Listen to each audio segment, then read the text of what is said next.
Breakdown. Roll call. Roll.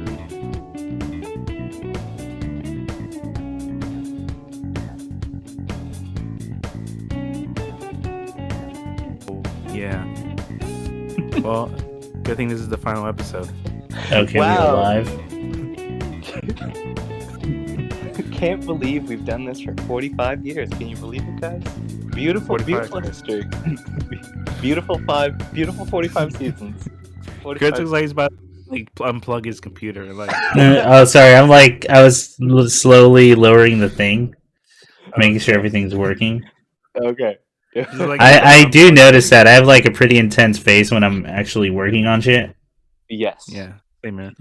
You definitely looked for a moment like, oh my god, why did I choose this? 45 years. Where did it go? I used to have friends that would point it out whenever I played guitar. Like I look like I'm fucking angry. Like and I go, oh no, I'm just like so focused on not fucking up. Like, Mm-hmm. no, man. Yo, hi. Hello. Good to be back. Good to be back. Good to be back. Shit, man. Besides the podcast, the last time I streamed was like 2 months ago. I found out. Oh Wow. It's been a fucking crazy ass 2 months. Stupid busy. I hope to pick up streaming again soon. I'm hoping Friday actually. So be ready for that. I'm gonna post it. Finish up Fury, and then I want to start something long. Not sure. And then we got to figure out what to do for the anniversary next month because it's already fucking September. How many years is it gonna be? I think it's 7. I'm not sure. It's 7? Yeah. Oh no. I have an idea of something to do, but we all have to coordinate it, and I would need to talk to you guys after the thing. Okay. Yeah. Okay. Especially because it will cost a little bit of money, and Okay. funds is what I'm low on right now. Okay. Yeah. So hey, hi, hello, Howdy. Ian, Nick. How are y'all doing? Man, good. Really good. Just I'm coming good. out of the summer heat. Feeling energized. Not here, dude. What are you talking about? Yeah. You're falling for fake. You're gonna fall for fake fall, and it's gonna get hot as balls, and it's gonna be some of the hottest like days of the year. Okay, fair enough. In LA, fall doesn't really happen until after Halloween. You have to Yeah. wait till then. Sometimes Halloween's like one of the hottest fucking days of the year, and you're like, why? Yes, but that's what makes being a kid and in my growing up, every Halloween was like a very warm night. So it was like, oh, I can stay out all night long. It's perfect. That is true. That is fair. But like, let's say you're doing that thing where you're dressing up and you're going to school, right? yes, That sucks booty. it indeed does. At least the days are shorter, but yeah. Can't wait for Halloween. It's gonna be okay. So we're starting a little bit later than usual. That was just because of the timing of things, and we are gonna have a. Hang on, is my mic just blowing out? You sound alright to me. Yeah, I'm looking at the levels on this. I'm so sorry about that. I just noticed. Let me try to fix that because I was hitting red regularly. Oh, okay. Okay, let's try that. I'm gonna do it even a little bit lower. Okay, we're gonna try there. I'm gonna keep an eye on it. Yeah, and hopefully that'll work.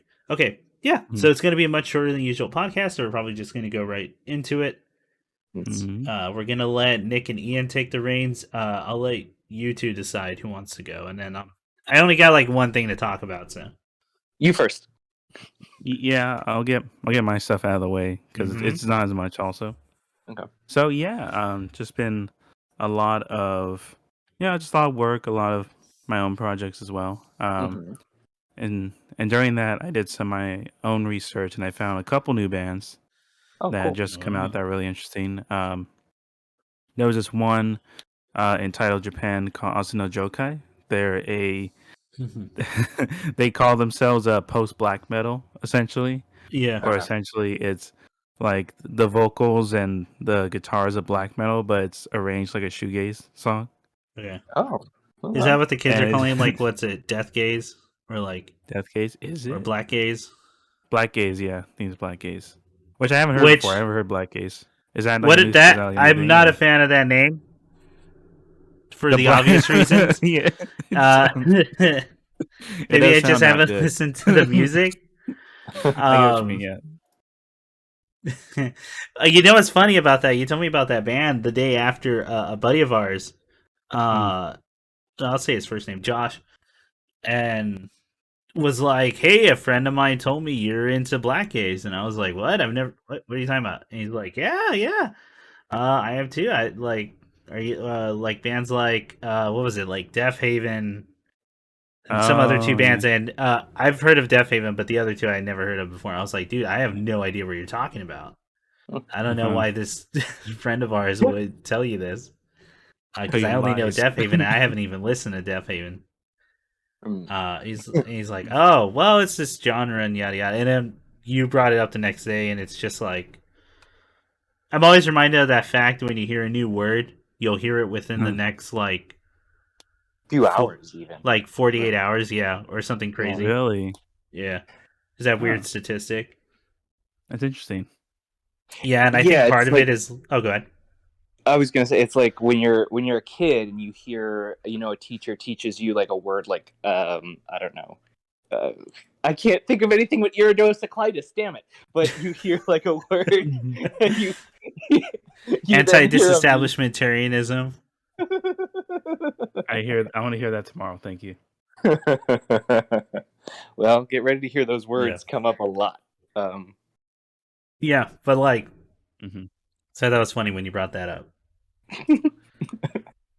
So are they like Deaf Haven, the band you're talking about? No, I think it was just, I don't even know. It's weird because like I know from past experience with those with this genre or like bands that associate with that genre. Yeah, I tend to not be into it, but this one I actually really liked. I think because they did a cool balance of, like some songs are purely shoegaze, some songs are purely black metal, and I have like one or two that are a mix. Okay. So it doesn't feel like too jarring, and the album itself feels like pretty fresh throughout. Like it feels like they're doing their own thing rather than trying to fit into something. Yeah, that's always the most interesting stuff. Could you give me kind of an idea of, so when you're, because I feel like both of those are very different, I guess, tones musically. Like how do they kind of find the happy medium between shoegaze and metal? Well, you said specifically black metal, right? Black metal, yeah. Okay, so I can see it, but like, you go ahead, Nick. The short answer is, it might sound like a 2000s Japanese anime. Okay, you know what? That's what I was fucking thinking. That's a good way to put that. Okay. Some of it kind of does, yeah. Like, you know what I mean? Like it has like the intro to Watamote. Oh yeah. Okay. No, you know what? Not as energetic. No. Because that's more upbeat, even for as dark. Yeah. As usually trying to go. I think how they do this is that they sort of keep the structure of black metal, and then they flip it sometimes, right? So you'll have some of the vocals going off, you'll have the guitars, the blast beat moments, and then you'll have like the shoegaze in a little bit in between, but it's not as sudden of a jump as some Japanese bands tend to do. Yeah, I think we talked about before, Chris, about like in the U.S. we're more in Western style of writing. There's more focus on structure. Yeah, and then in Japan, there's at least like a lot of East Asian songs, modern day rock songs. There tend to be more of a focus on like the melodies or the chords, so they can just jump genre to genre. Yeah, it's because I don't want to say it's not structured. It is, but it feels like segmented rather than like one thing or a continuation. Yeah. Like there are songs where I'm like, that could be two different songs. Like straight up, like that can be two things, but it's this one song. So it's interesting, but like Okay. sometimes like it's a little much for me. But Oh, I don't want to do that thing where I Yeah. paint like a whole area and I'm like, oh, that music's like, because that's not true. That's just Yeah. not going to be true with how different shit is. Mhm. But we've talked about that, right? Where there is a tendency for segmentation Yeah. in music for in that region. But yeah, Oh, Yeah. okay. Absolutely. And yeah, of course, it's just segmentation, and then but I think what this does is really interesting is keeping the structure the entire time. That Mhm. way, there's still like a good like rhythm, and there's like stuff to like latch onto. There's a lot of catchy melodies and Mhm. like stuff I would hear no, it and think, oh yeah, that's that song or that's this track. I think it's really good. okay, But yeah, I just think it's really good. hmm It's definitely one that grew on me a bit. It took a bit. I had to okay, like just listen through the album. yeah, I think because like growing up, we were so used to hearing this and then it just going bad real fast. So yeah, especially with screamo. Um, mm. Yeah. but no, it's really good. I really like it. hmm I got their album digitally, and they're coming out with a new album later this year. So I'm looking forward to that. Oh, rad. yeah. No, I'm gonna give him a shot. There's a lot of new music I got to listen to. I still got to listen to Heiling's new album, and that came out. Yeah, Oh, That okay. shit's long, but like the concept is fucking awesome. What? yeah. I definitely got to check it out too. It sounds so Mhm. cool. Oh yeah, I can't wait to hear the different regions too. Yeah, man. Oh yeah. So what else? So on that same train of thought, Massive Fermenting Dregs, Oh, that's right. Yeah, we the listened. J Rock band put out their new album, Yeah, um, it's good. Awakening Sleeping. Mm-hmm. Really good. Really like It's it. really good. Definitely more towards their earlier sounds, which I thought was really interesting. Yeah. Mhm. Where there's sort of like noise hmm and then some alternative rock in there. Yeah. Um, yeah, Where the guy actually sings rather than not showing up on the album, yeah, except for like what well, he plays guitar, right? Crazy. yeah. And then Yeah. they had that one rapper on Yeah, that that one was song. weird. What a weird choice. I wonder. Hey, you want me to? Hey, can I make a prediction here, and maybe you know more? Mm, I okay. feel like that song was released either as a single Hmm. first, or and just because I know this happens on albums, it was especially in Japan for J Rock. It was picked for an anime, or they were commissioned to do an anime song, an anime intro or Mm, outro. And it either already showed up and we just don't know what the anime is, or it's going to show up because Okay. it's so different from the rest of the album. I'd be yeah. interested to see that. I like that Hey, you heard it here first, folks. That's the prediction. Yeah. Well, I was gonna ask. Yeah. So, Nick, you would be more in tune with that. Like, what do you think? Mm. I mean, it's definitely a possibility. I wouldn't be too surprised. Yeah. Though I haven't seen anything in regards to hmm being a single with I guest artist Taigen Kawabe, Yeah. um, who apparently he was an Ooh. actor in Zoolander too. Shut Oh. up. Oh. Yeah, The I'm rapper? looking at his. Yeah, Yeah, you gotta link me he was that. in Don Atari's Posse. Oh my god. I've never even. I still haven't seen Zoolander 2. I've only seen Same. one. Wait, Yeah, has anybody on this call seen Zoolander 2 yet? Have you no, seen Zoolander 2? I haven't seen two. Oh, Okay. really? Oh. Ian, have you seen it?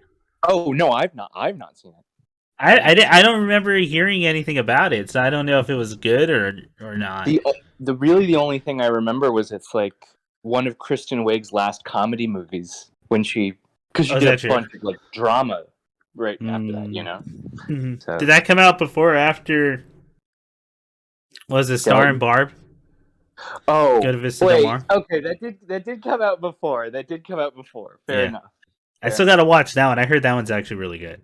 Dude, I don't know if I talked about it on this show, Yeah. but if you guys watch it, I will want to talk about it very badly. It's one of my favorite comedies. It's really oh, interesting. I know Richard Cheese is in it. My only thing with Kristen Wiig, and I think I've talked about this before, is I like it when she does her own stuff. Yeah. Yes. Right? And I don't like when other people write for her. Because I feel like they're always doing the same character for her. Let me say this. Yeah. The two things about Barb and Star that I think are positive. One is I feel like this movie was very specifically written for the cast that's in it. Yeah. I know this is her baby. Like, this is her thing, right? Yeah, definitely. Yeah. The second thing is that movie feels so much like an SNL movie from the 90s that somehow someone just found. Like, that's cool. The sensibilities of it are very silly, are very of the like, oh, this could have come out like right after Austin Powers or whatever, very much in that kind of joke telling. Yeah. Very fun. Very fun. Yeah. Okay. All right. No, I've been meaning to check it out.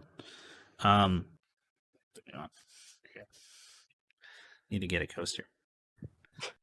I've been meaning to check it out.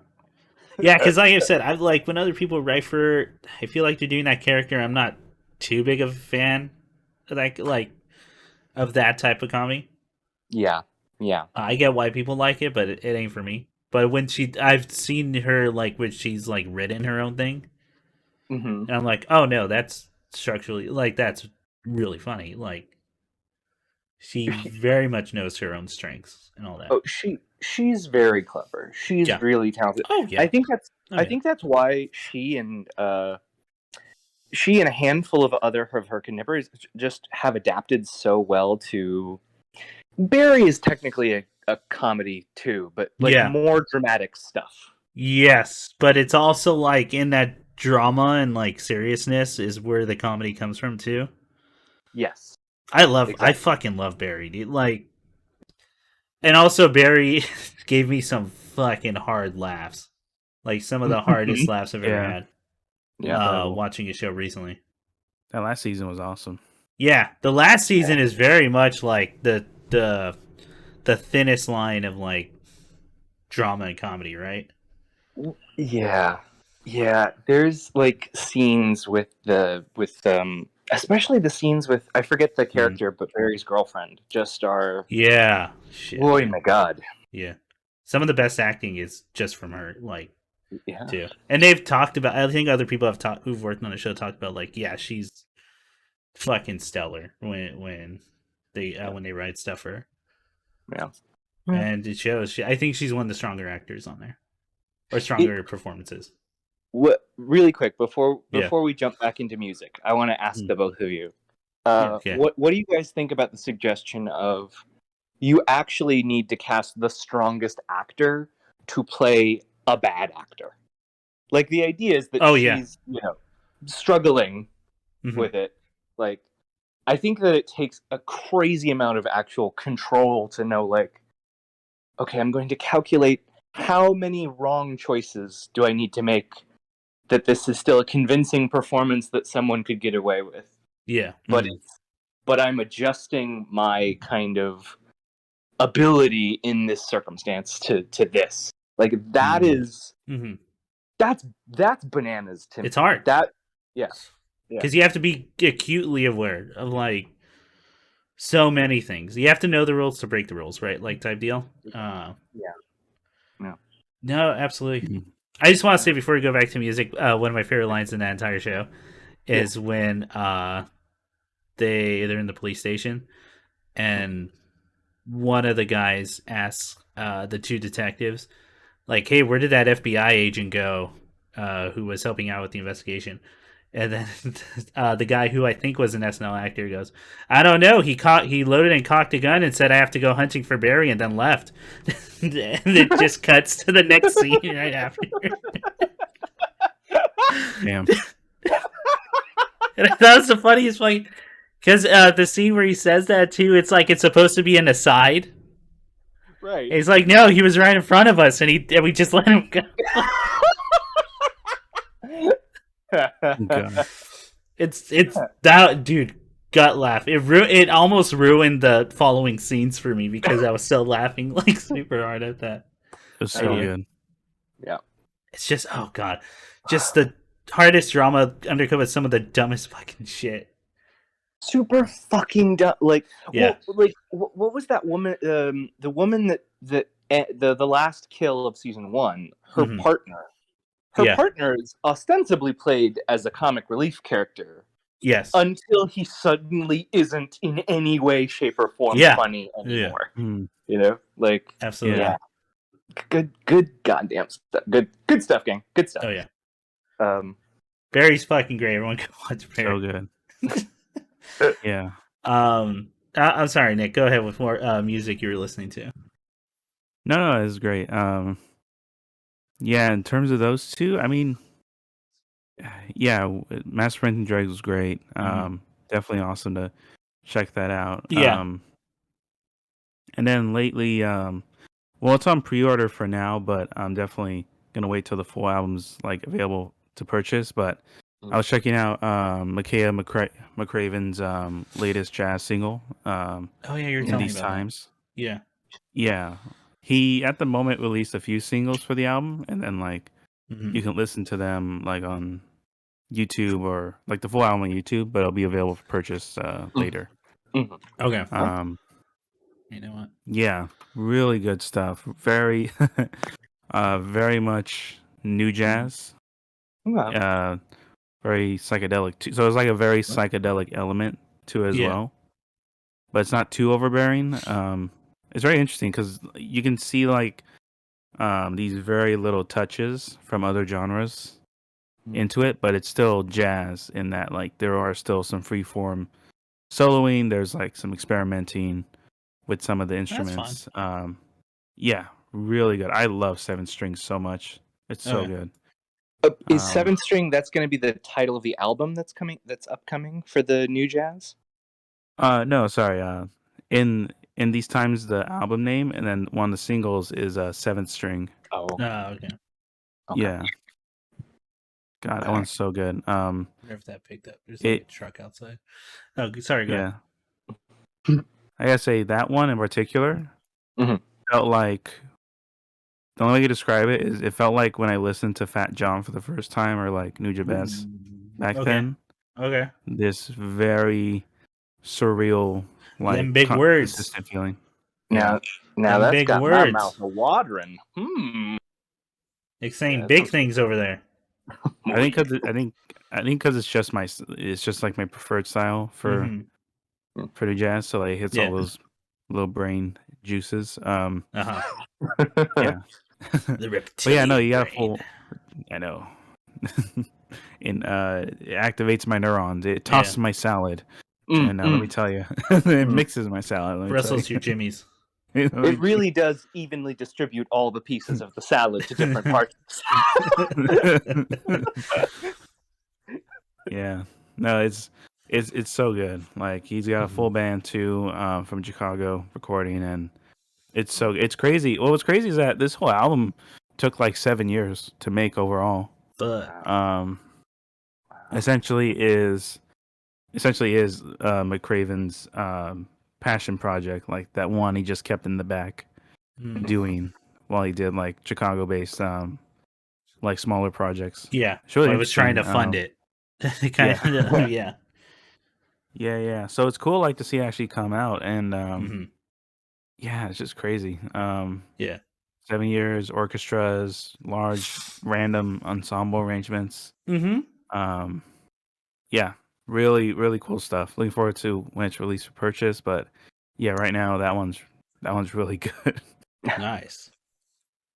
That honestly sounds really up my alley. I would love to put that. That's on my list now.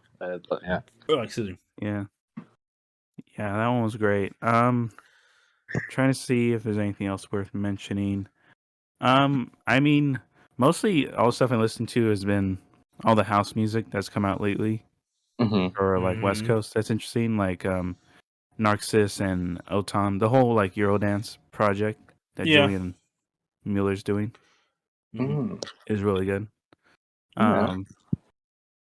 Yeah, it's not again like if you know Eurodance, you know that house scene, you can definitely tell what he's emulating.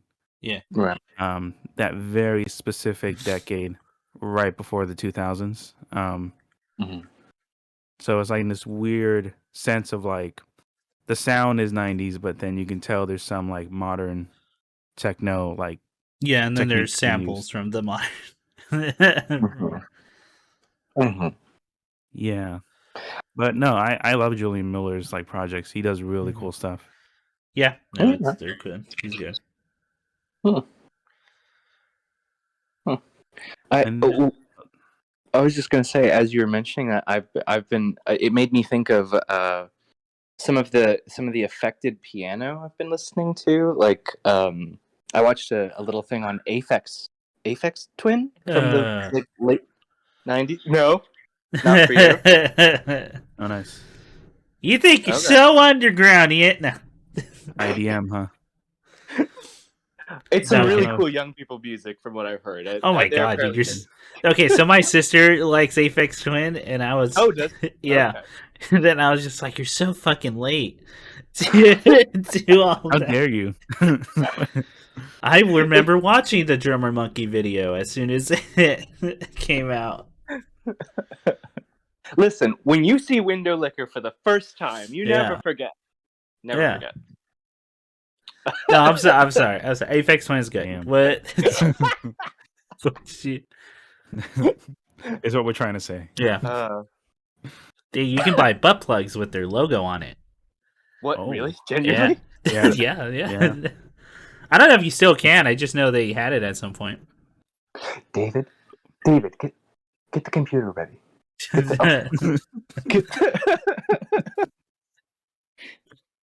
So you were listening to Aphex Twin as you do 20 years later. But what you made me think about that very specific. I was just going to say, yes, I know exactly what you mean when you're talking about like that very specific transition from the kind of end of the 90s into the aughts, where you get these kind of really unusual distortions and kind of really playful things. Like the thing that I'm thinking of in particular is like there's a whole track that's literally just like a piano that has like screws and shit like thrown into it, so it has these really weird warped sounds, and then it's it's kind of come back over again. Yeah, that's it. Yeah. That's like yeah. So what else, Nick? What, You so know he what? couldn't get away from Ian, whatever he's I talking know. about. Right? You know, if we're gonna off the high of the butt plug merchandise, That's right. I'm gonna move it to Ian's Dope. because I'm done. Oh, okay. Ian, go for it. All right. So I'll just burn through a pair of books that really quick. I am partially done with this great book on true crime, kind of, called Devil House by John Darnell. Okay. It was like really highly recommended. I actually picked it up at a bookstore. Yeah. Locally, because the staff just went on and on about it. Okay. The book kind of, and you're here to say they all have shit taste. They all have tepid taste. Or you fell for their ruse to buy an overstock of a book that won't sell. No. Okay, how's the book? Well, I like his music, so I thought I'll give his book a try. So, so the book is good. It's I don't, I've been trying to think how I want to talk about it, just so that I don't seem like I'm kind of like shitting on it with half compliments. Okay. I think that it is a very well written book. The prose flow well. Yeah. And it is kind of a book that I think wants to play with your expectations to some degree.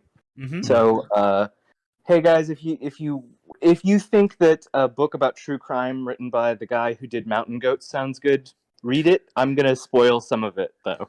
Okay.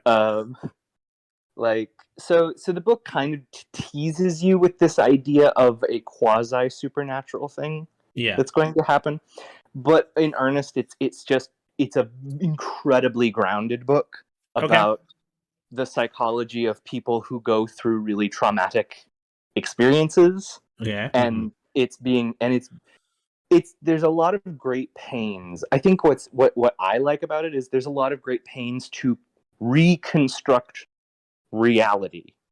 Like you get the sense that he keeps flirting with the idea of, oh, what if, and then there was like a demon, or something like that. Yeah. But the story is actually very diligent about holding to the idea that this story is being told as a second-hand report about something that happened in the mid-'80s. So you don't. So if you do get like an insight into a character, they really take pains to let you know that this is my best guess based on the information I could pull about this person and interviews with the people who are still alive. Yeah. And things of that nature. Does it mess around? Oh, sorry, go ahead. Oh, I was gonna and then just the narrative kind of goes out of its way to say like, and then he did that, and I don't know why he did that.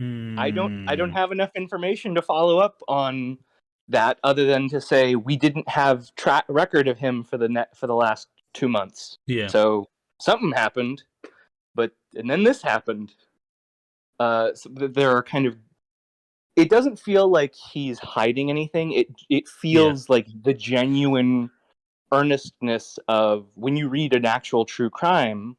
Like, there's just going to be gaps of things we don't understand why that happened or what kind of spurred it. Yeah. You know what I mean? And that's an interesting way to approach that too, or it could be. Yeah. And I'm not saying he necessarily has to have an answer for what that is and just not tell us. Though it does help if you do. And then you can give little slight hints and to get a vague idea, or to really let you have to give enough for the reader to go on like a rabbit hole, right? Or like on a train of thought. Exactly. So whether it's a correct path. Sorry. Go ahead. I would say, like, just to give more context, maybe, like, so Devil House's central story is in 1986, there was like 2 teenage boys implicated in a very nasty murder that happened in an abandoned porn store. Okay. Called the Devil House. Got it. And then most of the story is like like a Central California coming of age. It just feels like a story about 2 teenage boys. Yeah. That you can tell, oh, things are not going good for them. Like a lot of stuff's going wrong in their life. And so like the story more or less builds out kind of, here's what's going on economically in Milpitas, California in the 80s. And here's what's happening to these 2 boys who are in a town that has meth problems and nothing to do after school. And, all these kinds of things that are, kind of like you would in real life, constructing things you could conceivably look up, and then but being very forward about, well, there's no way I could have looked this up, so here's my best guess at what this gap is. You know? So all in all, I think it's like good. Probably worth a look at your library. But is it a short read? Like, because that seems like it could get annoying if it's long. It's truthfully maybe a little too long. Would be my big complaint. That seems like a problem. Yeah, that would be one of my first complaints. It's like $3.90. Wow. Yeah. For that story, and I mean, he's kind of I'd say the other thing is he's kind of luxuriating in like in kind of the character building of who's telling you this story, and and that's gonna be a follow-up. And the history of this business. Like Yeah. he walks you through like the founding of Milpitas up to this was a house, then it was a diner, then it was a porn shop. Here are the people who lived there. So you also get this almost traditional literary quality of the grand history of this place. Like, and I agree. I probably, if I were to edit this book, I would probably cut it down by 100 pages and say, I appreciate the due diligence of what you're trying to do, but let's just get to the meat of the matter. You know what I mean? That's a lot. Like, for that kind of story. Like, I'm wondering if it would do better as a novella, right? But like, well, yeah, I would have to read it. The book is kind of chopped up into maybe 100-page hunks, let's say. And if you read it that way, it's a lot better. I enjoyed myself kind of dipping in and out. Which again, that's I'm not trying to make the book look bad, guys. I do have nice things to say about it, but I feel like that's the fact of the matter is it kind of loses its momentum as well. Like each section feels so self-contained that you kind of just feel like you're coming from the beginning again. Okay. That's interesting. Because so the only other question was about narration, right? Like, how much, if it's a secondhand account, how distinct is that voice? Is it trying to be? Is that it? Are they really their own character, or is it trying to do the objective kind of sounding thing without, like, well, you don't know who the narrator is type deal? So we start out with the introduction of our narrator as a true crime novelist, who is wrestling with, I guess, the deeper morality of that, and that was all interesting. I loved that. That was really good. And then when we get into the narrative, but then we switch over to now we're in the narrative part, and we are reading the fiction written by the character from the last section. And so it is third person omniscient, who but the omniscient narrator does periodically like caveat his like, we're pretty sure this happened then, or things of that nature. Then I gotta ask who the third person narrator is, right? Like, who's that? So that is the character we meet in the initial. Well, like that is the writer character. Got it. Through his prose addressing. Yes. Right. Yeah. So I think that it has merits. I think that there's good things about it. But it does fall short of like the perfect piece of writing. But hey, he writes real good songs, so good for him. But you did enjoy. You had a good time reading it. I'm enjoying it. I'm about like 60 pages from the end now. Okay. And that could make or break it. Like, that could very make or break it. The end is kind of where the money is. Yeah. For especially this kind of book, but yeah. But I mean, I've read just about 300 pages of the thing, and it does make me care about the characters very much. Well, that's good. And I pay it that compliment. I think that probably the biggest problem I have is how how do I want to phrase it? It just feels kind of unfocused sometimes. Like there was a section about like the history of. So they want to set up. Why did this porn business come in? Why did it fail? Why did this man give all this power to a 17-year-old boy? So we have a section wherein we have to go through. Here's the history of it as a diner, and when it failed, and the landlord's family that have owned like a monopoly on the land, and how they transferred it, and like, the building's cursed. Right, exactly. Financially, it's supernaturally. It's built on bad land, by which we mean this is not a joke. And the way you show it's haunted is it's bad at business. Yeah. Yep.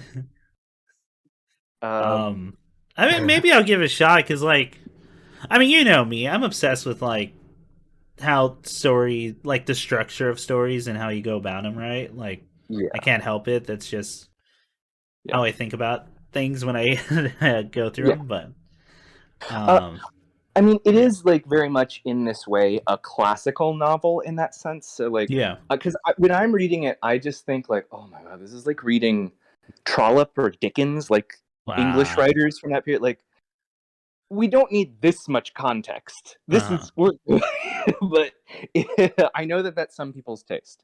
some So people hey, love that shit, dude. Like, yeah, we don't. we Me and don't. you have talked about it, Yeah, I don't need that. but obviously, something even we have to admit, a lot of people love that shit. Oh yeah, people love it. Yeah, People fucking dig it, and yeah, not us. For as weird as it feels a lot of the time, yep. I don't need to know that chair. And then, dude, and it does. And you know what? I still try to put it in perspective too, because at the time there was this. Okay, kids, there was this thing called the Atlantic. It's still around, but I mean, what they used to do was publish chapters of stories Yeah, yeah. in a big tome that they would put out monthly. Mhm. I've had the privilege of like I had a professor once bring an actual like where Moby Dick showed Wow. up. Yeah. Um, he won in like an auction, Mhm. and I got to hold that thing, and it's wild that they would put that shit out like once a month or two, like. Yeah. And then you realize, oh, they get paid by the chapter. Mm-hmm. So Yeah. sometimes you want to indulge a little and Yeah. go for that. But also, like, having read more Moby Dick, I can go, okay, I think what he's trying to do is really drive home how fucked working conditions were, Right. Right. which it shows up in all his books all the time. Mhm. Does he embellish a little bit? Yes, and I think it is because of that. And I don't blame him, man. Get paid. Why not? Why don't you? But Yeah. it does. It turns away a lot of people, but again, people love it, and at least there's a way to serve it into the story Mhm. and all that. But I don't know, Well, man. when you say that, let me add one last thought Yeah. on Hell House by John Darnell. You mean Is Devil House? Devil House. Devil House. I Yeah. keep wanting to say Hell House. I Devil know what I'm House saying. by John Hell Darnell. House. Um, in this book, it definitely does feel like actually there's one element of it that I think is not for me Yeah. specifically as well. So maybe if anybody out there kind of vibes with this, the John Darnell is Gen X, and I think that this novel is kind of like uh in the exact way that like Blighton novels and all those like novels we talked about that kind of indulge in that Yeah. way. They were also very much like meditations on the period and like Mm-hmm. kind of digging into like what was it about this time that was affecting people, and the Yeah. book does do that really well. So Mm-hmm. if you really are somebody who's interested in like pre-millennial generation, the Gen X period of like the 70s to the 80s, and like Mm-hmm. that general sadness of parents that don't pay attention and drug problems getting Yeah. really bad, Yeah. and like nobody has jobs Mm-hmm. or Where everybody everyone has was told to have a kid and no one knows how to raise a child hmm Mm. type deal. So, yeah. and then people like watched that was also like one of the first generations of the book talks about like where really young kids are watching porn Yeah. and like, why is my life not like pornography, Yeah. and very angry about it. So all that's in there. Uh, if that's something you want to read about, It's that um, fucking scene from Stand By Me where they're all like smoking 5 cigarettes and like gambling and like, and Nice. Stephen King's uh, just like it was the 60s, man. It was the yeah, 70s. Come on. it was a different It time, was kid. We we used to have fun poking bodies and looking at porn. yeah. Uh, okay, so one other book I actually managed to finish. I'll talk about real quick. It's P. Dijele Clark. That's Djeli. Dijele Clark. Okay. He wrote a book called Ring Shout. Shout. And I feel more positively about this. I've got some highs and lows that I'll run through real quick. But basically, Ring Shout is about 3 women in Georgia in the early 20s or 1920s. And they are fighting monsters that they call Ku Kluxes, who are literal white, pointy-headed, like, that's a cool cover. monsters. Yeah. Oh yeah, it's a very cool cover. So the idea is that some eldritch creature is actually parasitically adapting to people who function on hate and turning them into literal monsters of hate who are cannibalistic, ghouls. Because, subtlety. I believe that metaphors are for cowards. Fuck it, man. If the monsters are cool, why not? Like, just go for it. It's a really cool book, and it goes into like some West African and Caribbean mythology that I haven't seen in a while. Yeah, you don't hear about that too often. You don't, and they explain like the religious practice called the Ring Shout and how like basically Catholicism kind of adapted a bunch of folk traditions and things like that to keep the believers in. Which is what that's just what you do when to actually have an empire that reaches, right? Oh yeah, you have to adapt a little bit for everybody. The trick is not to fully convert them. The trick is to change the names. Yes, deal. Exactly. It's the trick is, oh no, we already believe in all that stuff. We just call him David, or whatever. Yeah. So the Ring Shout, in brief, is a story about 3 women in Georgia, and they're fighting these monsters, and they believe that something very terrible is going to happen at a Klan rally that will be screening Birth of a Nation on Georgia Mountain. Okay. And so that's kind of the setup for the thing.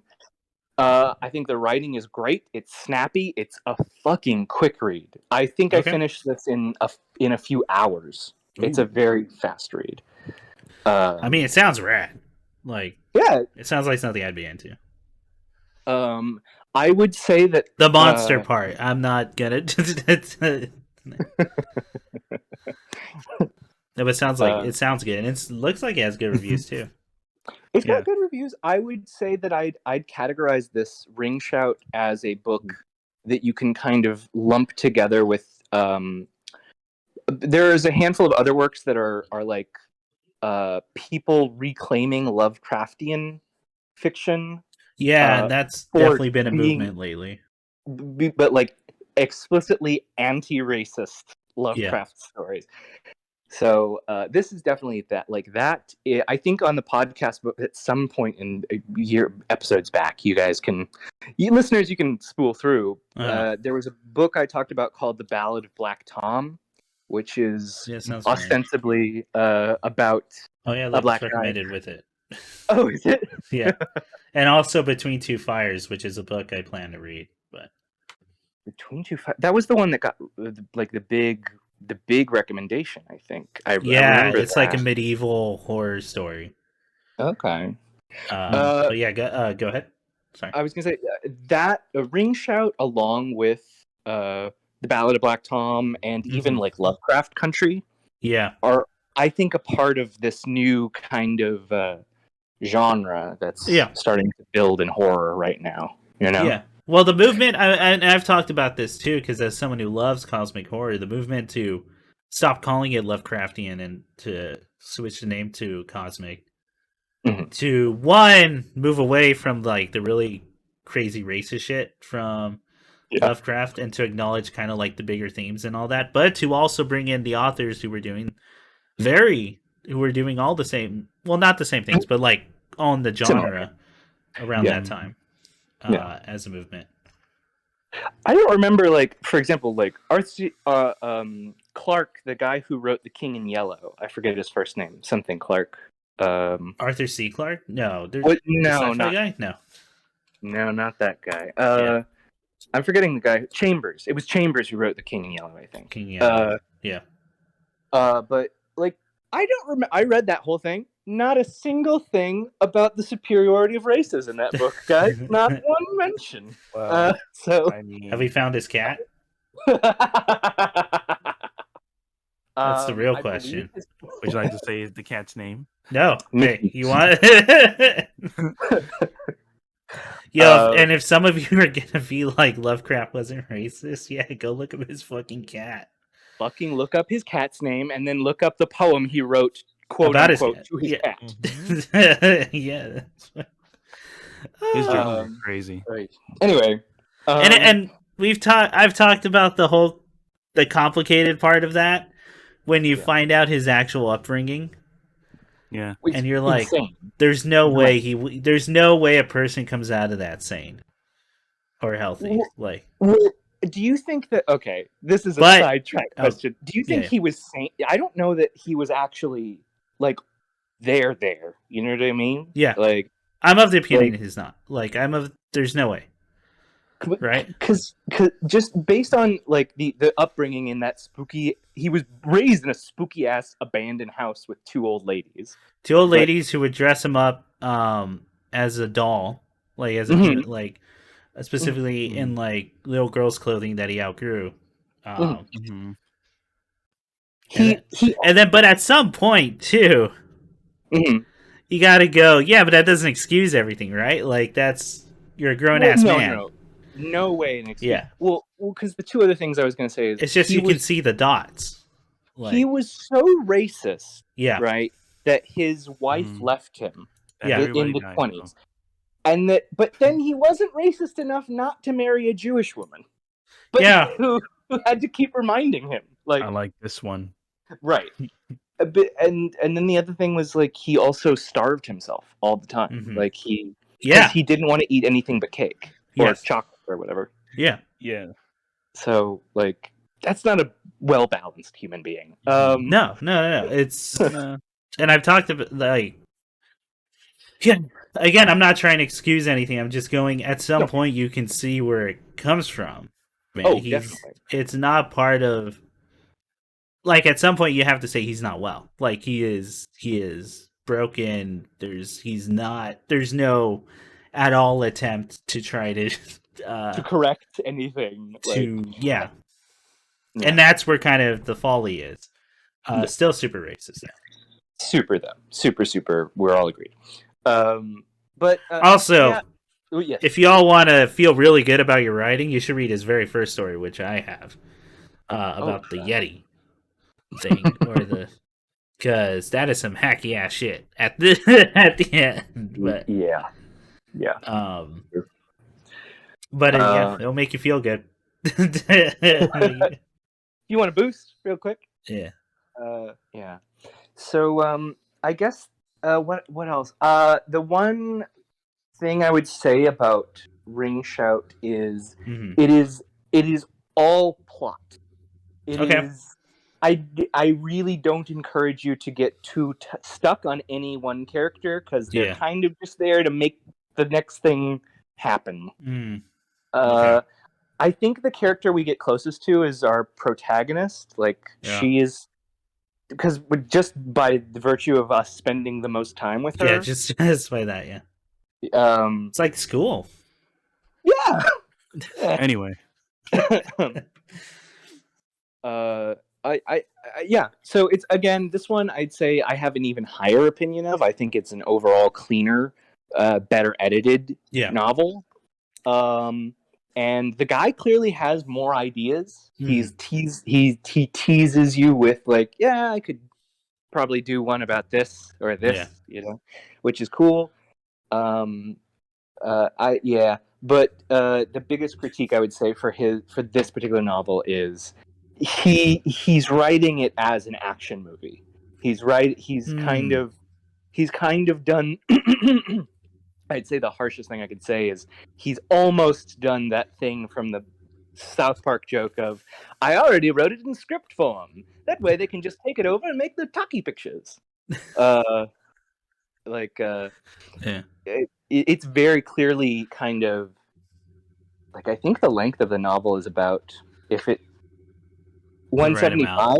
Yeah. It's per page per shot. Yeah. It would probably be a perfectly length movie. So Okay. yeah. I mean, if it's good, it's good. It's good. And guys, I know I've basically bitched about this before. I apologize, but you know, sometimes when you read a book and it's just like, oh, this guy's already thinking about the movie. This guy's already thinking about the adaptation. Yeah. All right. Yeah. What do you do? Yeah. But yeah, man. What else is going on? So I think my last big thing that I wanted to mention was I saw Bullet Train, and you mentioned this to me. Yeah, guys, I thought it was really fun. Not neither of you, and nothing about it. Haven't heard anything about it. Only the trailer. I've only seen the trailer. Okay. Yeah. Nick, have you seen it? No, have not seen it. All right, so you're the only one. Okay. Paperboy's in it. Yeah, Paperboy's in it. Will this break the movie curse with that actor? Is he in a good movie? Dude, it's a really good movie. Okay, yeah. Good. He's like one of my favorite parts of it. Good. Because he's a fantastic actor. It's just I always feel like he's put into movies that don't use him well. You mean Eternals? Eternals? Like Godzilla versus Kong, I don't think use him well at either. Yeah. Those are the two that I can think of right off the top of my head, but yeah. Okay. No, that dude who I forget the actor's name, but he's so fucking talented. I think that's the first compliment I actually want to pay the movie Bullet Train, which is the character work is excellent and probably the best part of the movie. Okay. It's probably the best part of the movie is just watching these characters interact and kind of work off of each other. They're deeply entertaining. It's almost like this is going to be a weird comparison. The dialogue makes me think of films from the 40s. Just that it is shoot, we're not stopping. Okay, moving the plot, you know what I mean? Yeah. Moving the plot, building character, every single piece of this works towards a goal of something. Yeah. It's beautiful to see. It really is. It's got that gentleman. I forget who plays his brother, but if you're a fan of action films from the UK, you'll recognize the mustachioed gentleman. Okay. We've got Brad Pitt, of course, playing the lead, Ladybug.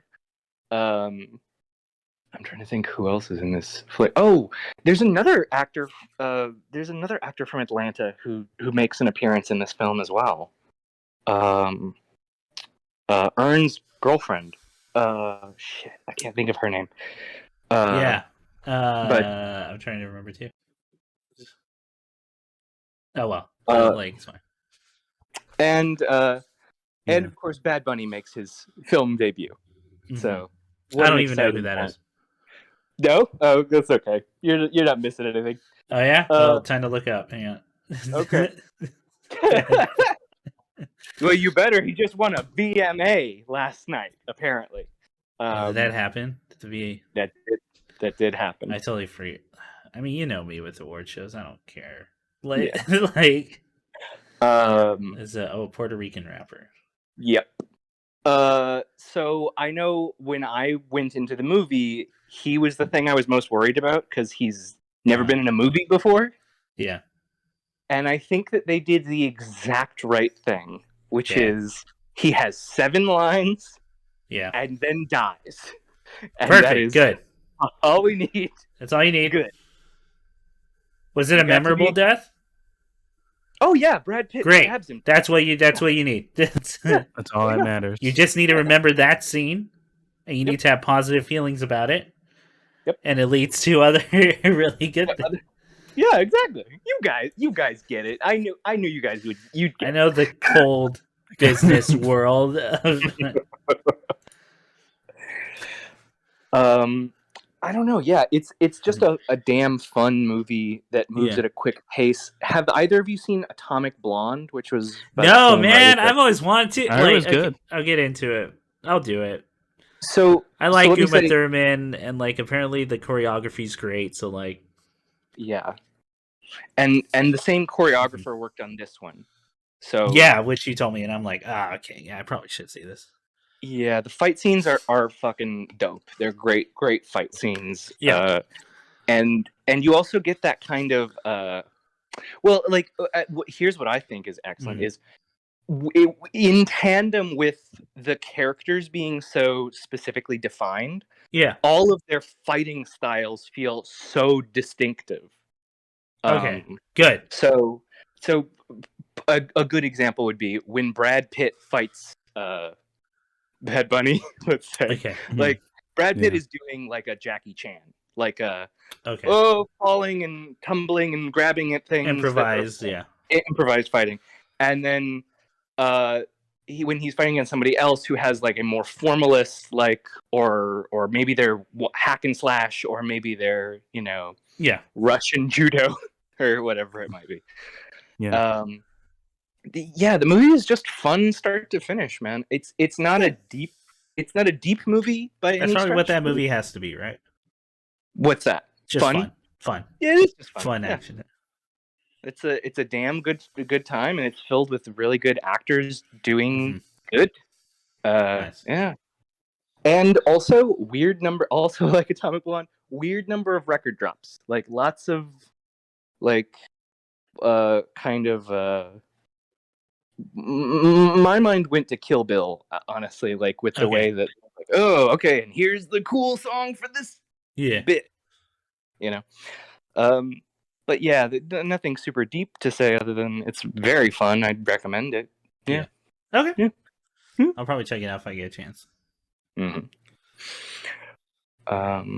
Gosh, so that we're coming near the end of what I've been doing other than TV shows. What have you guys been watching? Any TV shows that we might overlap on? I'll just do a real quick Okay. rundown. Well, me and Nick just finally caught up with Murders in the Building. Only Murders in the Building. I gotta catch up with you guys. It's good. It's really good. Really good. Well done. Murder mystery. Okay. I'm actually surprised how better it gets. Yeah. Each season. Yeah, real fantastic acting. I mean, from not like the obvious Steve Martin and like, well, not obvious, but I mean like Steve Martin and Martin Short. You're expecting like they're veterans. They're veterans. You're expecting that kind of comedy, but also Selena Gomez also going, like face like what's it called? Tit for tat with them.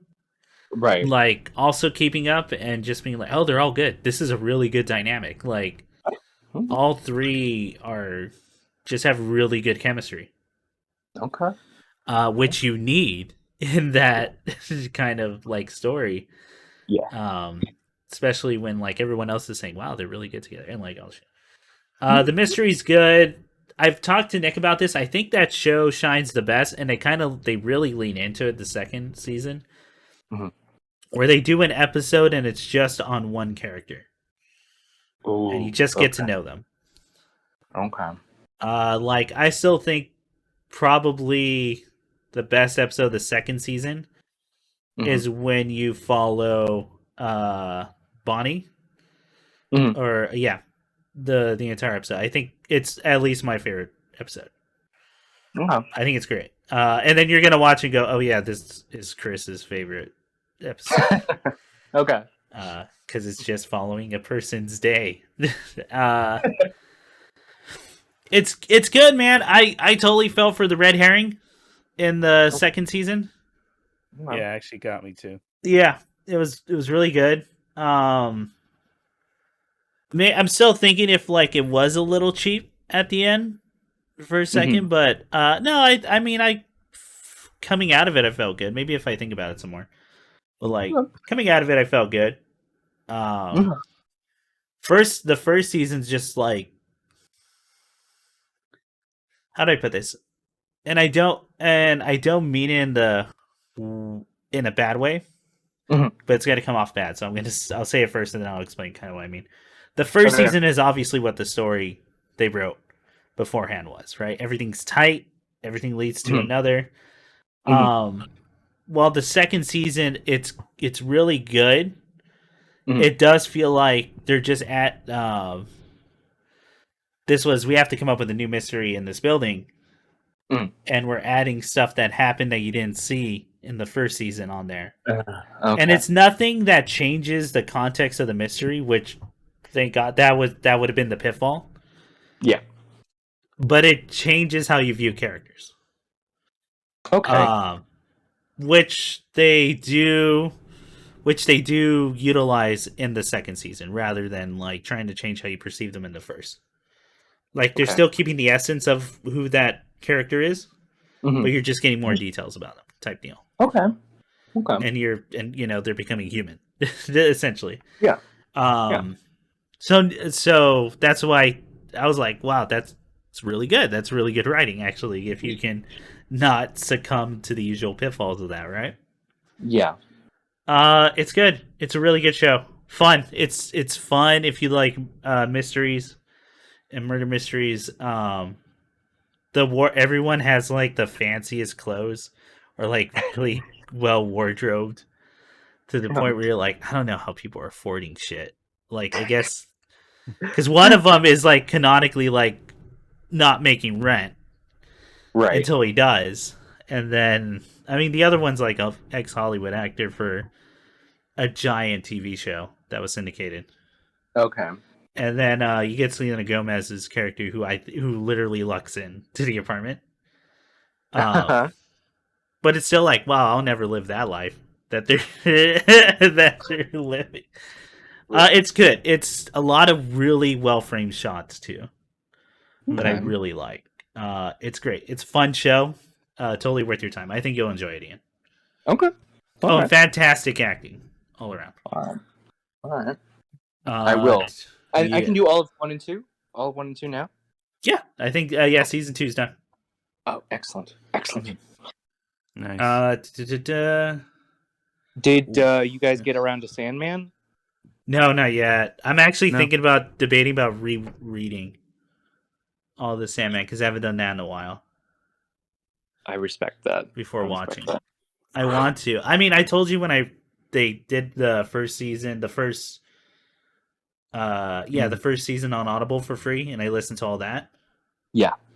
And it's amazing. It's an amazing adaptation. Mm-hmm. It's like near as perfect as you can get, right? Like Kevin Smith as the pumpkin. Yeah. I keep forgetting he's like the pumpkin-headed guy. It's like perfect. Yeah. I think it's just Jack. It's just Jack. Okay. I believe. I gotta double check. He gets such a brutal death. Yeah. So I'm looking forward to it. I want to watch it. Okay. The only other Nick, anything on Murders in the Building before I say the next thing? No, go ahead. Okay. We saw Prey. Yes. You both saw Prey. Did you see Prey? I didn't finish. I think you didn't finish Prey. I'm so you stopped? sorry. I'm so sorry. Whoa. That movie only gets better as you go on, dude. Like, no, I know, and you told me like how good the rest of it was going to be, so I know. But please, don't stop for my sake. Like, I get it. You can talk. You can. Okay, I'll try not to spoil, because the endings are just kind of like the closing off the theme, and then really solidifying what it's talking about, and then just two of like fucking amazing action sequences. Oh man, the fucking best. You at least got to see the bear fight, right? Yes. I saw. Holy shit, was that metal as fuck? That was fucking insane. Prey's good, man. I think Prey's like the best Predator movie since Predator 1. Straight up, like, yeah. I have a soft spot for 2 because I like the ideas of 2, but 2's just doing 1 in a different setting. Yeah. It's just so cool. No, I don't know. There's not much to say without. I guess just the way they treat the predator, I love, where you're seeing him figure out what's the top of the food chain, who's Mm-hmm. the thing to be hunted, right? Right. Because that's the whole MO of predators is they're trying to find other hunters to hunt. Because it's a game, it's a sport to them. It's not. They're not Mhm. doing it because their society needs it. They do it because it's more of a ritualistic type, like Mhm. we're hunters who were born to hunt and we want to hunt. Yep. Okay, go ahead. Oh, sorry, I thought you were gonna say something again. Oh. No, man, the fights are good. What's her? It's like Amber Midthunder is the main act, is the protagonist. I mean, I she's believe great. so. Yeah, I Everyone believe was that's her excellent. name. Yeah. Can Anyway, all the actors are fantastic, and all the characters are utilized well. yeah. Holy shit! And just like capturing that era, like as a like just a period piece, right? Mhm. I am sad to say that I only got to watch it in English. I haven't watched the Comanche dub yet.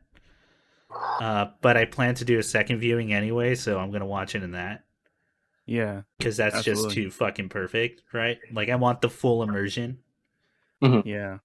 Like I also appreciate Okay. that they didn't translate the French that you see Mhm. later on, just to get that alienation and that like tough communication bit. Mhm. Mhm. Oh, did you at least see the him use the razor net? I don't know that. I don't think I did. No. Okay, okay. Well, you know that's a staple like in Predator Okay. stuff, right? Yeah. Yes. Yes. Okay, it's Yeah. still It's one of one. the most brutal weapons ever invented, like ever for Sure fiction. is. It's fucking terrifies me. Yeah, I don't know what else to say other than it's fantastic. It's phenomenal. Like it's really good, man. It's a really entertaining, badass movie. Like, Yeah. That is can't probably wait for the. you to finish it, and then we can talk. Oh, sorry. Go ahead, Nick. No. Yeah. Sure. I was gonna say that I do think this movie probably has my favorite introduction of the Predator. As much as I Yeah, like Yeah. it's a good twos. one. Yeah. Just the everything with the bear was just Oh, it's so like fucking immediate. cool. Like the the threat level, like how high it is. This he just Yeah, casually ripped it in half. so fucking metal, dude. There is one Um, moment I did want to say, but Ian's not there, so I won't say it. But I will yeah. say, like, yeah, the fight scenes just it like it. I don't know, for some reason this year has like some of the best fight scenes I've seen in a long time. Dude, I This mean, I've year, talked about it, right? Where it's like, well, I didn't realize how much I was missing good action Mhm. until I saw really good action yeah, again.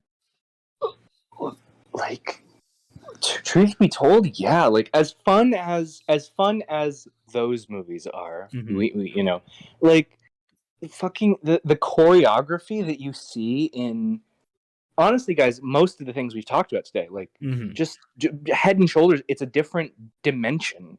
Yeah. It's not comparable. They're so fucking, man. Yeah, Mm-hmm. I'm still thinking about like Everything Everywhere, like some of those fight Yeah. scenes, and Oh, dude. Fucking. Jesus. So what? Still my favorite shot of the year. As full of movies that had amazing shots. Uh, wait, which one? Which the one? butt plug jump. Oh, yeah. Best shot of the Iconic. year. I don't. I'll fight people about it. Um. No, man. Prey's good. Go watch Prey, Yeah. and then we can Mm, talk about it. Okay. So, only other thing before we go into the cartoon, because I think I know what you're gonna say. Yeah. mm, Um, I've been playing Cult of the Lamb when I'm trying to Okay. relax. That's And I fucking love that game. That's fucking. incredible, I just want to say legit. the Lamb from Cult of the Lamb, you know, the cult leader, is my like new comfort character who I really relate to. I think I get. I hope Understand? not. Okay, so do you know anything about this game, Ian? Yes, I actually do know a bit about it. Okay. So, Cult of the Lamb is essentially like a game wherein you're playing an anthropomorphic cult of animals. That's right. And you're trying to keep things turning over smoothly and keeping people from the outsiders from disrupting the cult. Yes, while also killing the current lineup of gods. Oh, okay. Oh, I see. It's like a two-parter, right? There's that, the roguelike action stuff where Right. you are hunting them down. And then two, there's the managing of the cult and farming and doing rituals. Some of my favorites is I forget the actual names because I call them like the ritual of money. And it's the one where everyone just gives you a shit ton of money. I love it. And I call it the ritual of infinite labor, which is not the ritual where they just work for 3 days straight. It's the ritual where you bring them back to life once they die, so they can keep working. Because the release of death is not a release of labor, and that's how we run my cult. Okay. Oh, dude, I fucking love it. And then and then they're all your characters are little fucking weirdos. They're like the townspeople from Mau Mau Heroes of Heart, right? Where they're all awful. They're all little shitheads dressed up in cute little guises. Like, you get a guy and he's like, "Yo, bro, it'd be funny if we feed this other guy a shit sandwich. Can you make him a shit sandwich?" And then you make him a shit sandwich and you make him eat it, and they go, "Haha, that was super funny, right? Love your cult." And then they leave. And then that guy, the guy you fed the shit sandwich to, develops a love for it, and he goes, "Yo, man, can you make me more of those shit sandwiches?" Oh, no. And you're like, "Yeah." And then you make him more of those shit sandwiches, and then he's like, "Man, I love your cult." And then he goes away. And then they're all like animals, so they shit in the corner, and they don't bury it or dig it up, so you gotta clean up after them until you can build outhouses, which is way later. And then you use that shit for fertilizer so you can keep feeding them because they don't know how to cook or feed themselves or take care of anything. You gotta do it because they're all little shitheads. I fucking love this game, dude. They're all like, "Yo, man, you can unlock a thing where they can just murder each other if they don't like each other." If you want to run that kind of cult. A lot of customization, a lot of things you would be allowed to. On a cooler, referential note, there is a lot of really good references. Or, the people who designed this, did do their research on, rituals and, specifically around surrounding satanic stuff. You see little trinkets that are supposed to ward off evil, and they're built the right way. They're the triangles, they're the triangles, they're the pentagrams. And I was showing people the game, and they were like, "Why is it always a circle?" And I had to explain why a circle exists in summoning. It's to keep in evil, because evil hides in corners. And all this also, and how I mentioned earlier, how I'm feeding people dookies. That was an actual satanic thing. No, I heard a woman tell her husband that. I'm trying to remember where I heard that. Did you hear it from the rehearsal? Everything is a satanic. Well, you should write down what's the satanic ritual. Okay, so I saw the rehearsal, and I fucking love the rehearsal, but I don't want to talk about that show until everyone's seen it. Okay. So, Ian, are you caught up? I'm on 5.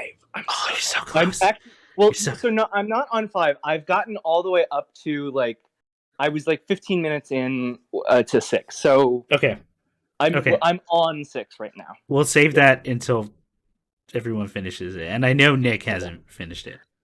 Okay. Nick came up to me and he was like, "I'm gonna binge it. And I was like, "Dude, that seems like a really hard show to binge." That sounds exhausting, dude. And then he did one episode, and he hasn't watched an episode. I'm sorry. Episode, because the thing is, episode 1 is about, I would say, as harrowing as his last show. This is a kind of embarrassing for this guy. This is overblown on television. Yeah, and it escalates immediately. Yeah. So I've been annoying and going around saying, "Oh, Door City over here," whenever I pass by. Or whenever something like a little actiony happens, like a little bit crazy, I go, wow, it's days like these I curse the Chinese for inventing gunpowder. It's like another one of my favorite lines. The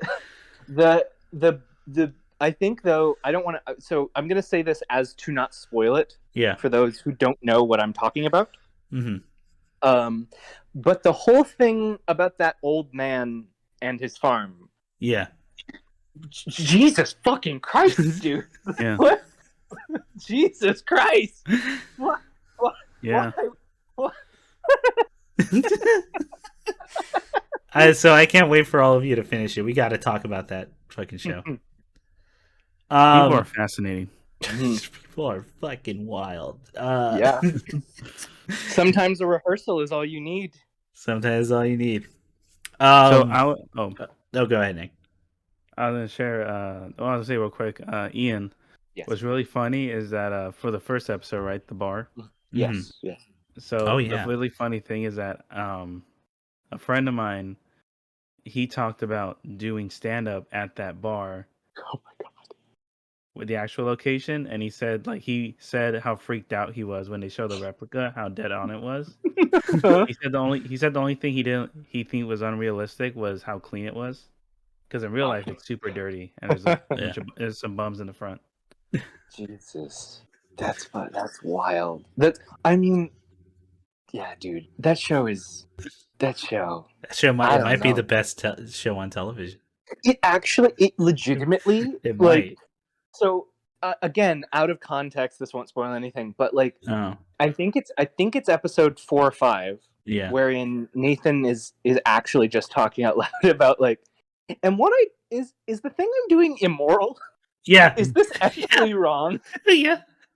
And then at some point, your first gut reaction is to go yes, but then at some point you're like, I don't know anymore. It feels like it, but I don't. Yeah, exactly. Because I'm very excited to talk about the show. I'm very excited to talk about it because I know for a fucking fact you and I will have a lot to say about about whatever is going on with that woman. Mm-hmm. Mm-hmm. But I don't want to spoil the name of one episode because I want Nick to stumble upon the name of that episode. If you know which one I'm talking about, Ian. No, I do. Yeah. What a brilliant fucking name for that episode. A good piece of television. What a stroke of luck / genius, right? But yeah, anyway, back to Cult of the Lamb. We'll talk about the rehearsal sometime in the future. Cult of the Lamb's fucking great. It's serving all me and my friend group joke about how I would be the one to start a cult if there was anyone to start a cult in our group. Or at the very least it has the highest likelihood of success, which, hey, be on the lookout if y'all want to join. I fucking love that game, dude. Cult of the Lamb's great. It's fucking fantastic. And the art's killer. The only thing is I'm playing on the Switch and it has some frame skip issues. And I think part of it has to do with the hardware. But other than that, the game's fun. Alright, so with little time we have left, you want to talk about the cartoon? I would love to talk about the cartoon. Let's do it. Alright, should I put a spoiler warning? Right. Yes. Just so you know, I'm not all the way at the end, but I'm 3 into season 3. Good. Okay, now I know. Yeah. Okay, so let me do this before I ask you the first question. Okay. Who shot Mr. Burns? Who shot Mr. Burns? The baby. Oh, and if anyone says spoilers, that was 30, 40 years ago now, so. Yeah. Back Sorry.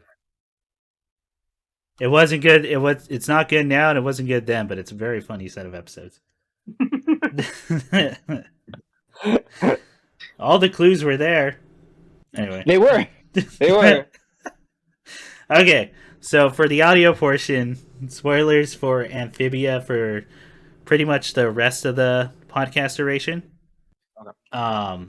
In 5, 4, 3, 2, 1. Ian, do you see what I meant when I said there's going to be a point where where I'll know exactly where you are? Yes. Just based on This reaction. is good. This is so good. This is so good. Isn't it? Okay. So you want to go ahead and I want to hear your experience with the twist. Go for Or it. with it's not even a twist, it's just where the show goes, and it's like so fucking ballsy. The thing is, so okay, the King Andrus, I think. Yeah. Andreas, yeah. You already like. I'm an adult. I was like, well, he's clearly up to something. Yeah. Like, there's something shifting. Day 1, like episode 1. You're like, yeah, of course. I've seen enough of this to know. Yeah. Shit's going down. Yeah. And I think even early on they drew attention to the tapestry on the wall, and it's like, oh, okay, so it's going to be a fucking Ragnarok situation. Yeah, like, yeah. We've done this, okay. But the specifics of it, that was surprising, I will admit. Like that kind of was okay. Just so you want like my reaction kind of to the season 2 closer, just that episode in particular? Yeah, let's get that out of the way. Let's see that. Okay. So I loved the build up, honestly, of having Sasha just be just this two-faced, rotten little nasty. This you know, I thought that was super interesting, and I honestly was kind of like, I was really thrilled when they started to do these episodes back to back to back that are all 3 of the girls together. Yeah. Because their characters are written, they have an instant group dynamic that works immediately. Absolutely. There's no work put into it. At least for a viewer.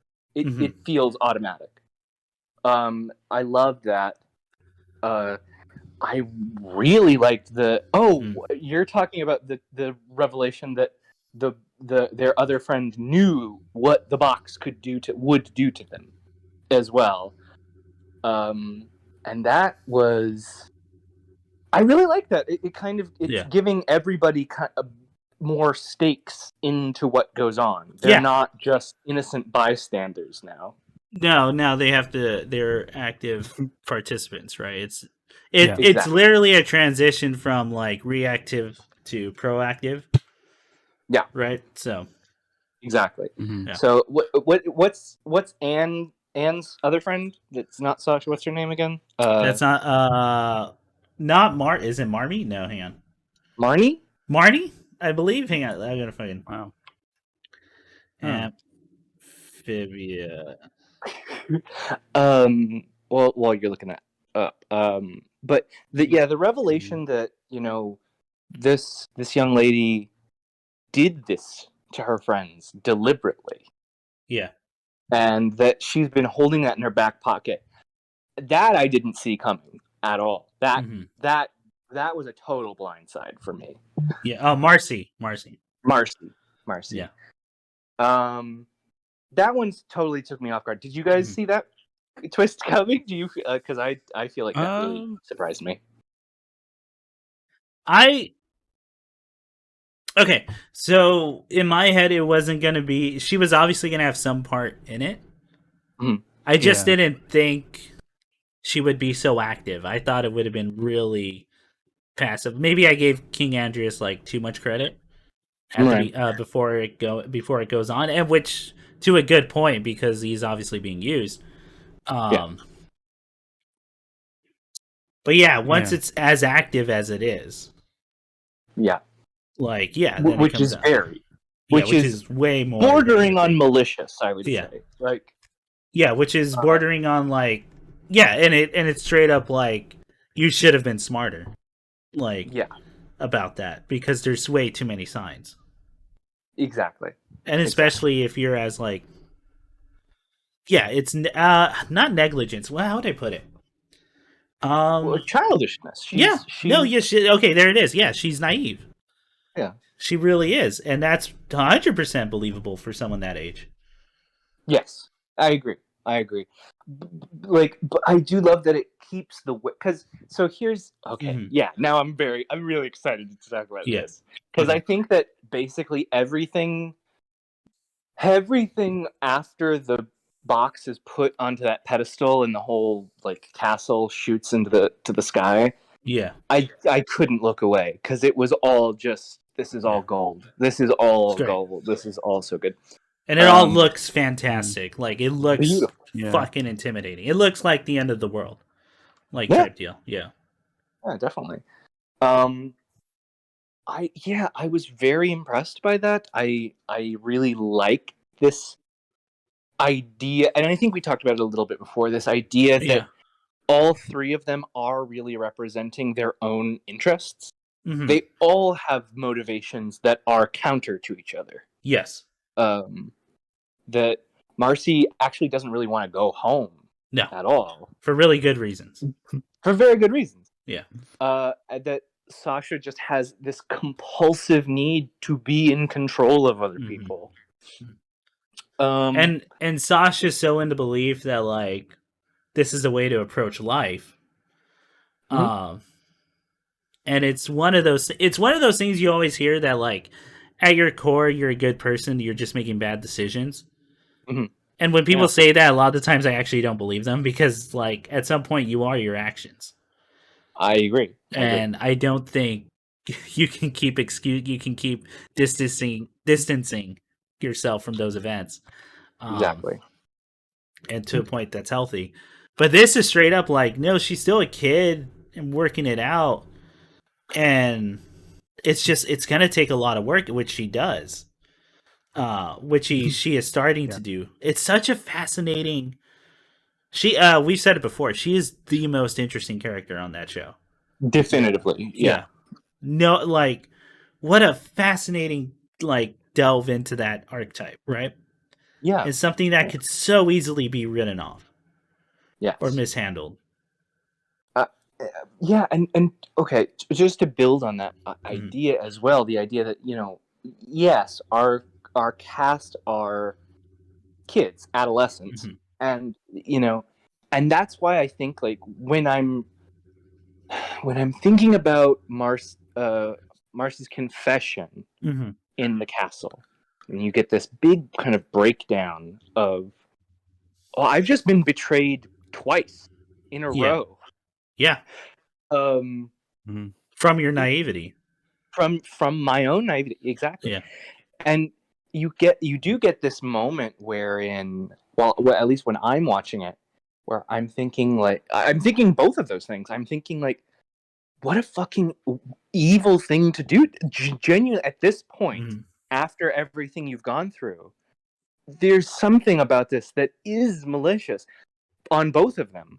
But at the same time, you're absolutely right. There's also like this tempering with their childishness that I can't fully indict, nor can I endure. Does that make sense? Yeah. You know, no, like, absolutely. This, you're fucking up real bad, kids. Yeah. like your friend got almost eaten so many times. That's not chill.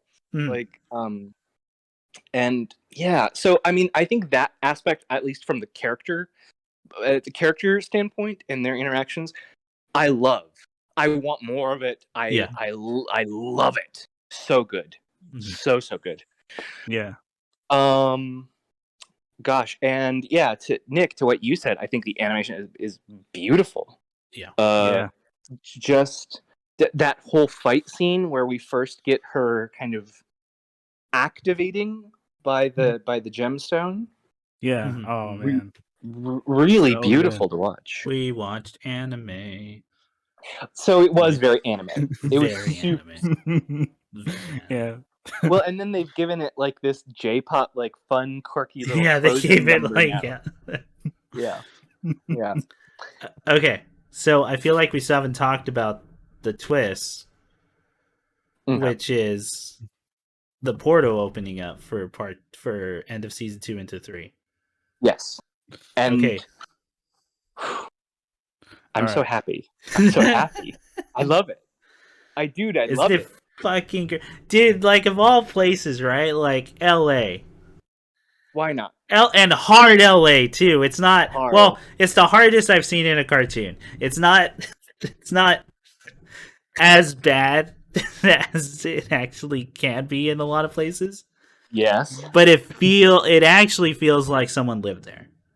Like and knew what they were talking about when designing everything. Yeah, like when they appear on the 5. Yeah. When They appear on the fucking interstate change, the 5, the 101, and that horrible because I know fucking that nightmare. interstate. I know. Yeah. Fucking hate it. Yeah. It's amazing. You hate it. The bane of everyone's existence in that area. Oh my god. It's horrible to be around. It's horrible to drive on. It's like the representation of all the problems with cars in that city. Mm-hmm. Mm-hmm. Fucking awful, and you recognize it instantly. Yeah. Yeah. Everyone's honking. Everyone's mad, and It's not moving anyway. Yeah. yeah. Fucking great, dude. They drop in the middle of the fucking 5. Now I know that I've said this recently. I don't know if I said this on a record. But I swear to God, maybe there's the listeners. If you want to go back, double check. Yeah. I swear to God, I was having a conversation about what I would like to see in cartoons, like what I would like to see in a new cartoon coming out, and I said something to the effect of, I'd love just to see somebody just do tracings of real cities and just put that in a cartoon. I think that'd be amazing. Yeah, wouldn't it? Wouldn't it be great? Wouldn't it be Wouldn't it be like the most exciting, like the best exciting twist to a hard fantasy you could see? Yep. Yep. I loved. Well, go ahead. So good. I loved. I love the setup of season 3 being a slightly different. It's now a different show. Yeah. Okay. It's a different show now. It's a slice of life at the beginning of season 3. It's them trying to adjust. It's reversed roles with the grown character and like, yeah. Oh, I'm sorry, Nick. You're trying to say something? No, that's a good point. No, it's the best part. And speaking of which, Ian, I gotta ask. I ask you 2 questions. Okay. What did you think of Veggie Robo? Oh, that's so early on. Yeah. Oh, the mech thing? Yeah. Oh, yeah, I dug it. I really dug the Veggie Robo. I think Veggie Robo is probably like one of the first ones where they kind of foreshadow the gem thing. Yeah. Is that right? I think so. Remember? Yeah. Yeah, I dug it. I dug the Veggie Robo. Nick just has to talk about it because that was like one of his favorite moments. Oh, okay. Yeah, I dug it, man. Yeah, it's cool. All right, cool. Whatever. All right. It's like, you guys, I really love Gonagai, and they reference Gonagai. It's the thing I saw. I clapped. I clapped when I saw it. Okay. All right. In that case, speaking of which, LA, what did you think of the new remix of the opening in season 3? Oh, I dug it. It's really cool. Yeah. When you watched it, did you do the thing where like the end of season 2 happens, they drop in that portal, and then they show you like next like season on Amphibia, and it's the intro. Yes, that's what happened to you. Okay, did you also get goosebumps watching that intro? Because I did. I got chills, and let me tell you why, gang. Because when they set up that, like, okay, we're going to be doing a government secret storyline. That's right. That's very clearly set up. Yeah. And we're also going to be doing, scary assassin comes after you. Mm-hmm. It's like, wow, there's going to be a lot of. We could get a lot of Sailor Moon references in this shit. Like, well, just because the idea of like, there's a reoccurring one bad guy now. Yeah. Basically. I mean, I still haven't really gotten into the meat and potatoes of, I know more government stuff is coming up down the line. Yeah. But this one assassin kind of on the lookout for them is such a different, like I said, it's a completely different premise for a show. Yeah. And it's like one of the most menacing things on it too. Yes, agreed. Like so far. Yeah, very upsetting. to look at. Yeah, man, I got so thrilled just because I immediately went back to all the anime shit we watched as kids. Like, Yeah. that's what it made me think of. It made me think of like, oh, this is like, you know, the shit I loved as a kid. Had this setup, which was there's a magical something or other in the house that we have to keep secret, and also there's bad aliens from the other place coming for us. Yeah. So like that format, like I was just, oh my god, yes. And I want to see more of the LA stories so badly. I oh my god, I can't wait. I know. And like, oh, go ahead. No, you please. All right. And then her like childhood home is like one of the most realistic homes I've seen in a cartoon in a long time. Because I've been to those houses and I have friends who live in those houses. And are also like, it's just the same amount of where the clutter would be and where it wouldn't, and how things would be positioned feels so fucking real. Just knowing the sights of LA, and going like, oh, that place sucks. That place is kind of cool to go to, but like you avoid that area, and then you go to it's some Shutter Island shit. Yeah, it's so movement. Now, I will say this: maybe it will not have. It probably won't have. Most definitely won't have the same impact for people who don't live in LA, right? For us, it's fucking great because we know like where everything's at and all that. But I can also see why like some people wouldn't it. But having said that, I think it's so well like put together and realize that I still think there's enjoyment out of it if you don't like live in it, right? Because it feels so alive. Here's a comparison I'll make. Yeah. That what I'm thinking is in the 90s. I hate starting sentences that. In the 90s, when you had fantasy stories, there were a handful of fantasy stories wherein fantasy-based people showed up in New York City. Yeah. That happened more than 5 times. Yeah, it's always in New York, too. And we all were able to, like, grok. We were all able to, like, get, like, okay, they're in the real world now, da-da-da-da-da. Like, and I don't have a point of reference for what's on 51st Street or whatever the fuck. But, like, I was still able to, like, kind of come into the reality that they were sharing with me and see it. But dude, I am in particular like over the moon just because I love getting to see LA animated. I love it. I fucking love it.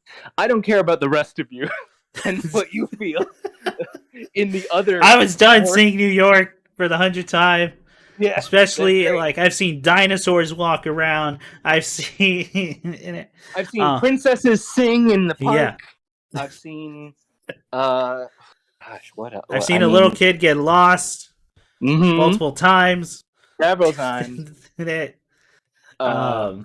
seen a guy drive a taxi. And I've seen the Stay Puft Marshmallow Man ramble through. No, man, it's fucking cool. It's fucking cool. It made me so goddamn excited for season 3 when I first saw that. Yeah. Like I couldn't wait. I genuinely so I don't want to spoil anything, but I do have like some because season 3 is the conclusion. Season 3 we're wrapping up. Yes. So my question is, was Disney just not into the format change, or was it specifically the like we wanted the fantasy show and this is not the fantasy show we wanted? So the short answer is that what was the question again? It was so why stop when it's getting so good, I guess is my real question. Like Owl House or Amphibia? But I mean, is it Owl House we know. Owl House we know. That's well documented. Amphibia? Yes. Yeah. Did Amphibia have that issue? Wait, am I crazy? So I'll say this, Ian, without spoiling stuff. It doesn't feel like it was cut. It was shot in the leg too early? No. Oh, it feels like it kind of stretched it. Like, this is what it's Yeah, gonna there is be. one moment I would argue that could be much longer. We'll get to that. Okay. No, it felt like that's where they wanted to go for Okay. that long. So it Okay. feels like Amphibia lucked out. All right. All right. It didn't All suffer the Owl House thing. Which again, I'll just reiterate my stance on both shows. I still like Amphibia more. Mhm. It caters to a lot of like my sensibilities and all that for sure, but also for the mere fact that it was given time, rather than Owl House being like, and we've talked about the latest episodes where it has to fucking go. Like there is no time. Yeah, there is no time to really get you into this, right? Yeah, I will say that looking back on the whole, that's something I would agree with you intent. Like, I love Owl House. I still feel like it's a little bit up there for me, but I will say that it definitely does not get to kind of linger with its characters in the same way that Amphibia you really get very comfortable with them. You get comfortable with them. You get to see them grow. And you see you see the dots connecting of where their headspace would be, right? Yeah. You're rewarded for all of it because there was time to do all that, right? Yes. Other than, we just have Luce kind of just becomes a hero, and you have to make her a hero because that's the show. She has to be a hero, right? Rather than starting off as the scared kid running away from home, and just because then Owl House becomes like quickly like, wow, she amazingly adapted to everything. Yes. Wow, how fast that was. And again, I don't think that was obviously not the plan. That was something they just had to do for the sake of like, we don't have enough time. Right? So, I agree. I would agree with you. I would agree with you on that. Because I was just because clearly like Owl House does all of this kind of legwork setup of her discovering what glyphs are before she starts learning the different one, and learning the different ones is like many episodes spaced out at the beginning, and then as things go on, you do get the she's got to get better, she's got to get good now. So, and I agree with that. Whereas Amphibia does have a lot of time for season 1 and 2 to develop out not just their personalities, but like plot related important things for them to learn and develop as well. And explore, and like the thing that we both love with Amphibia, which is the exploration of Sasha's character, right? You don't get to have that in Owl House. You get characters with really good backstories, but there's no time to fully explore a full character. Like I think Edna would probably be the closest for Owl House to that. She probably gets built out the most, and then you can tell that like up to the point where Luce and Amity get together, like, okay, they're clearly going to start getting into Amity's family and why she is this way that she is, and they're like, nope, I guess we're just gonna her mom's awful, keep going, keep straight up, her mom's like just pure awful, like it's all that. And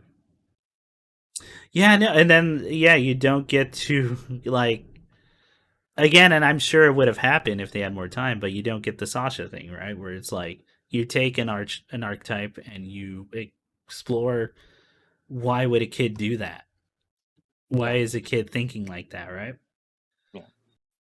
Which, by the way, as two people who have taught like kids, like there's no time for that shit.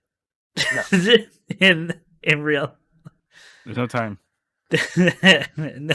That's actually, what I really mean is it's very hard to get people to empathize with that, right?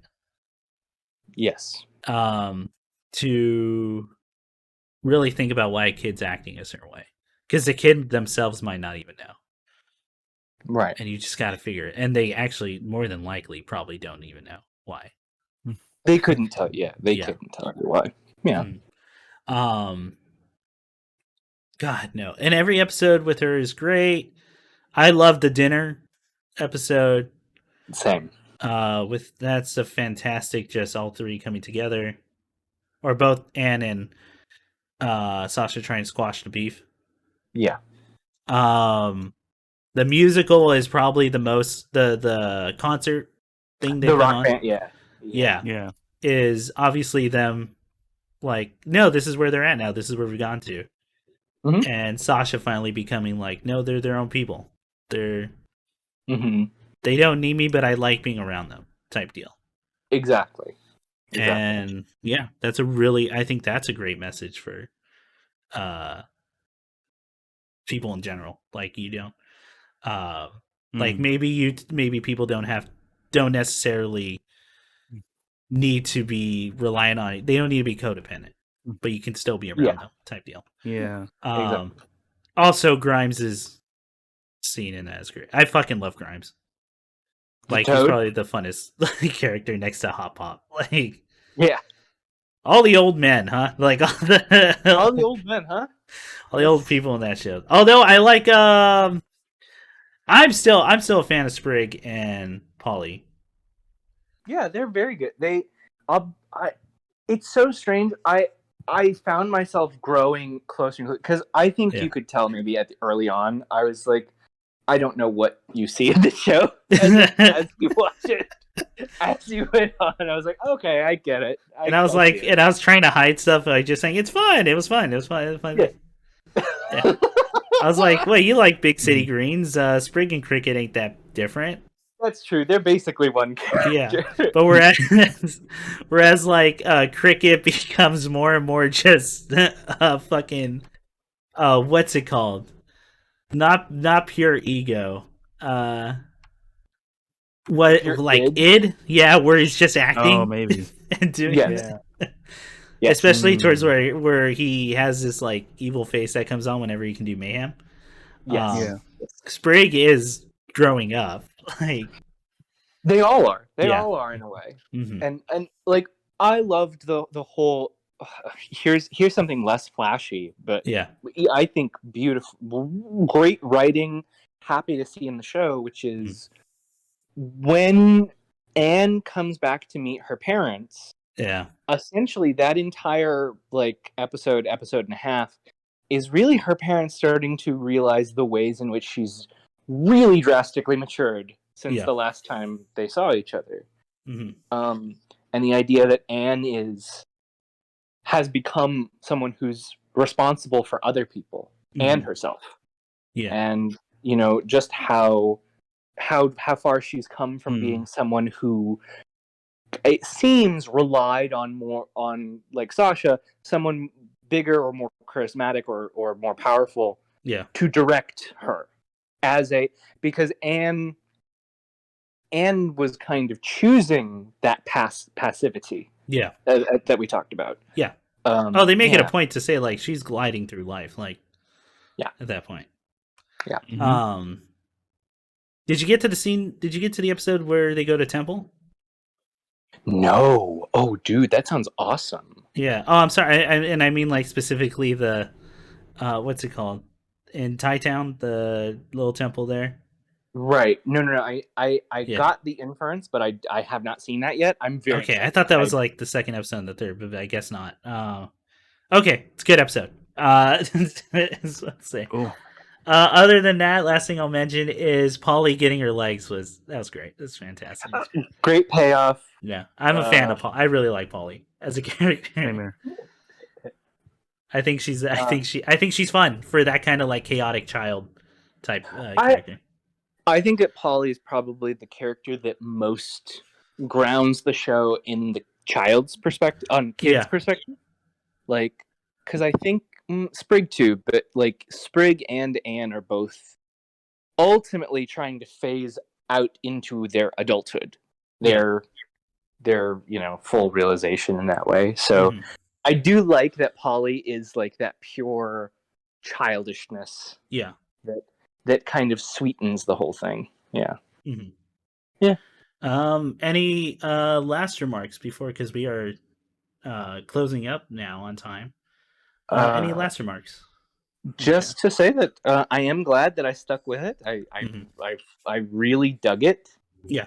I'm excited to talk about it even a little bit more once I'm done with Series 3. Yeah, absolutely. Okay, and then we don't have time for it now, but like maybe another time.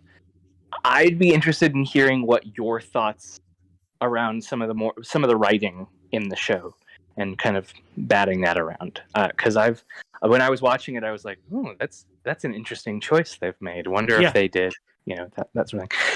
Yeah, obviously, okay. I'm very like positive on a lot of stuff, especially with as someone who's been watching a lot of cartoons lately, because like I'm writing a game inspired by cartoons, so I gotta know, like, I have to get in that headspace of kind of what are you doing when you write something like this, besides just humor, right?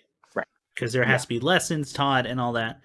I mean, I mentioned it before. I love the hesitation to forgive with Hop Hop from Anne. I love that whole thing, and I love the reasoning. I think it's like incredibly reasonable. I think it's healthy too. Yeah. I've talked about my views on forgiveness and why I don't think forgiveness should be cheap. Yes. But yeah, I'm very positive. I'm actually thinking about rewatching it. Okay. Just because now that we've gone through all of it, I want to see kind of like how it all flows out like that. But yeah, no, I mean, I'm definitely digging it. Nick, any last things to say about it? I mean, again, we'll talk about it once get to the end. But yeah, definitely with season 3, it was awesome. Love it. It has some of the best episodes. It was really good. Yeah, it really does. It gets better. Definitely a lot of more heartfelt stuff too. I love it. Yeah. But yeah, glad you stuck with him, dude.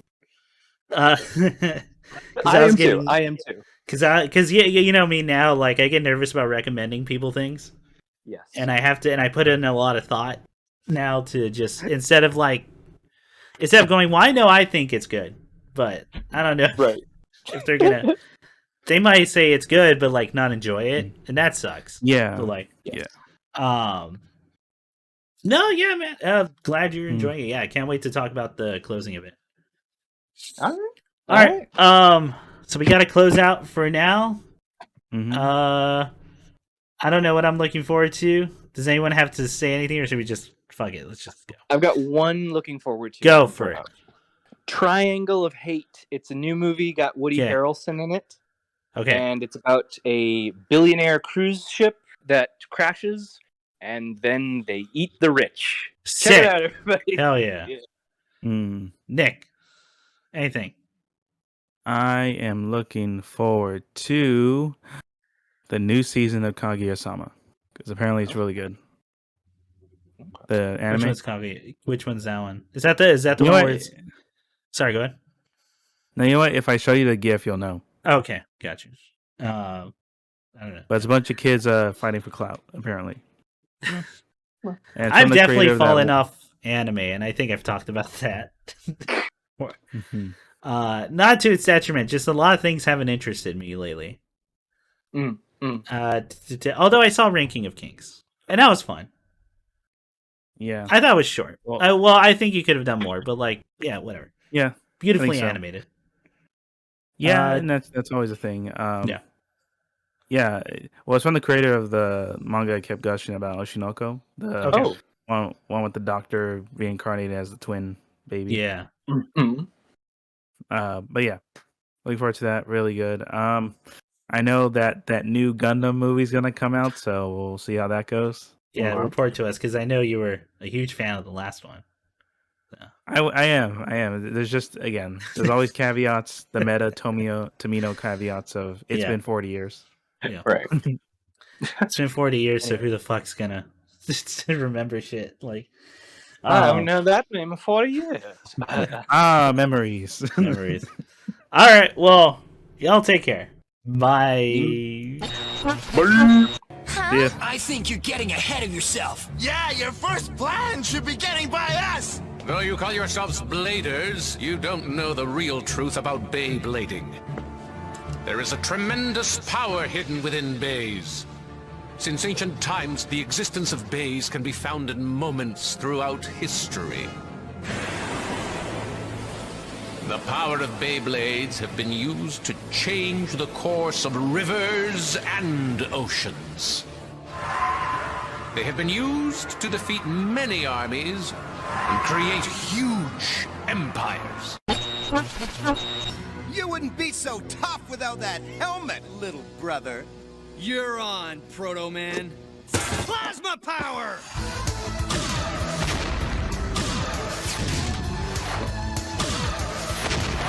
Missed me again, number one, son. But I won't miss this time. Oh no! He's gonna blast President Lincoln! Ha! I knew you'd risk yourself for Mr. Lincoln.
Simpson scandal update. Homer sleeps nude in an oxygen tent, which he believes gives him sexual powers. Hey, that's a half-truth.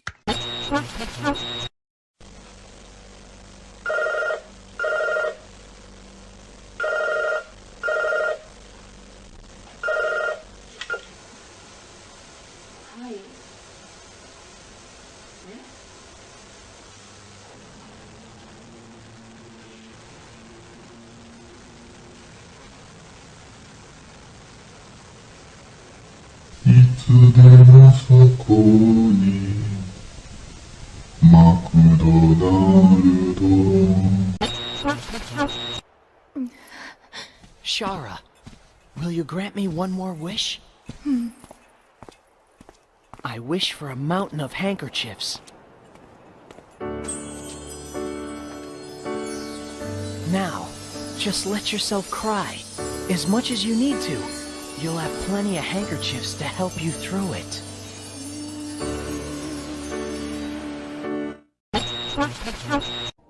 Well, sir, treason season started early this year as a nuclear sub was hijacked by local man Homer Simpson. Oh my God!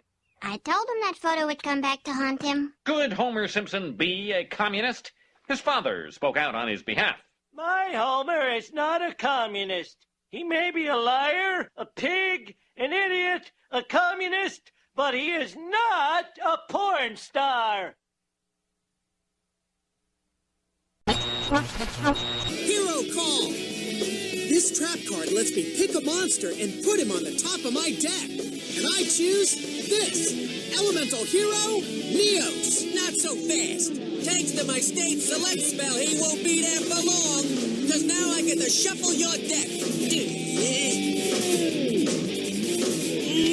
So how do you like this? Bada bing! I'll shuffle these boys real good.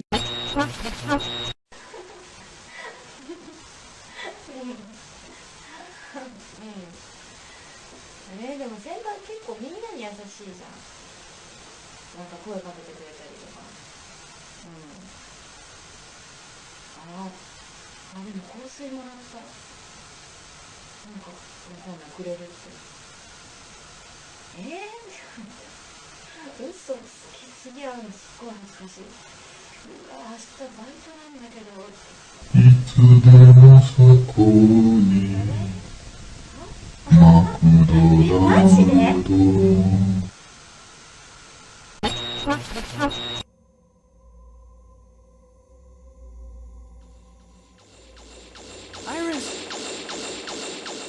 Iris! Sarah, Hang in there, Iris. please, stay away from Replifos. Let's live together. In a world where only Reploids exist. Iris, there's no world just for Reploid. It's only a fantasy. Yes, I know, but I wanted to believe it. I wanted to live in a world where only Reploids exist. With you. Iris!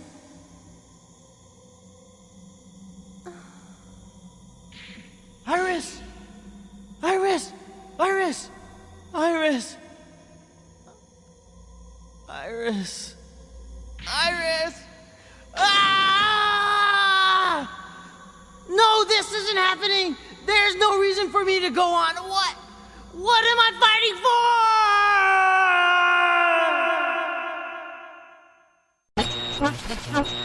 Now it's time for the Pizza Head Show. Hey everybody, I'm done trick-or-treating and now I'm gonna go for a stuffed crust pizza at Pizza Hut. Yay! Not yet, Pizza Head. There's one more place to go. I don't think anyone's home. Sure there is. Oh, trick-or-treat! Interesting hieroglyphics on this pizza. Quick, Pizza Head, let's go upstairs. Hey, who is here anyway? It's your host, Count Steve. Oh, nice place. You gotta go. I wanna go to Pizza Hut now! The Count will be happy to give you a lift. Oh, hey, put me down! Put me down! See you next time. I know a place that's peaceful and quiet. A place where animals play. It's called the forest. But every year we start forest fires. A careless match, a cigarette, and poof, fire. So the next time you're in the forest, be extra careful, okay? If you knew it was me, would you have listened? I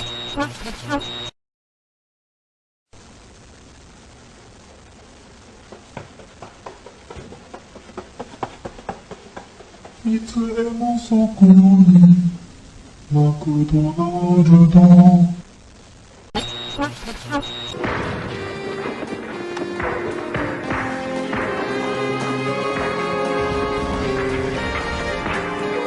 Will you hold it down out there? You guys are always fighting!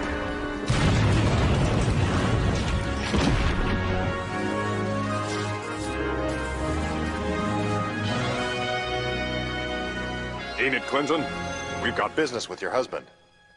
What? John?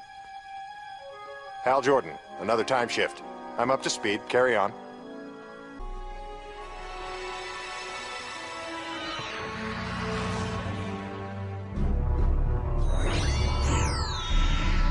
No booby traps. At least none that my ring can detect. Make up your mind, would you? 뭐야?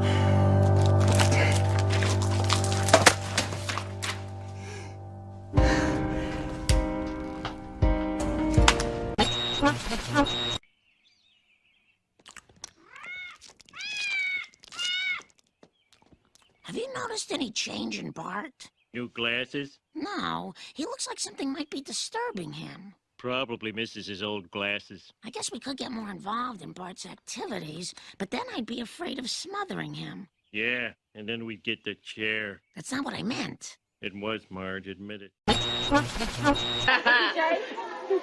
so special about Splinter?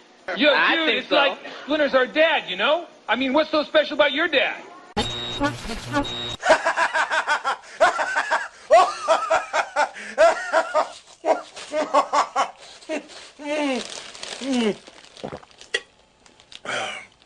Pepsi for TV game.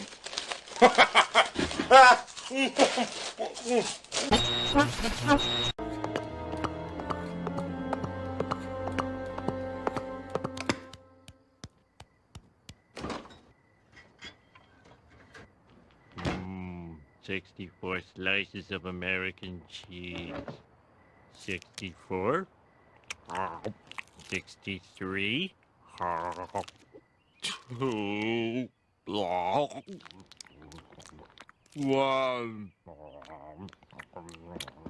Have you been up all night eating cheese? I think I'm blind. What? Good day to you.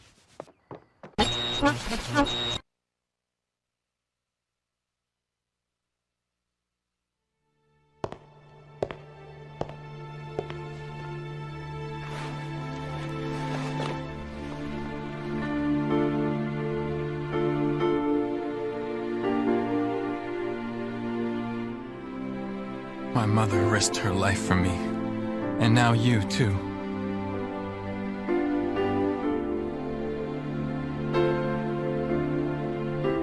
I should have saved you.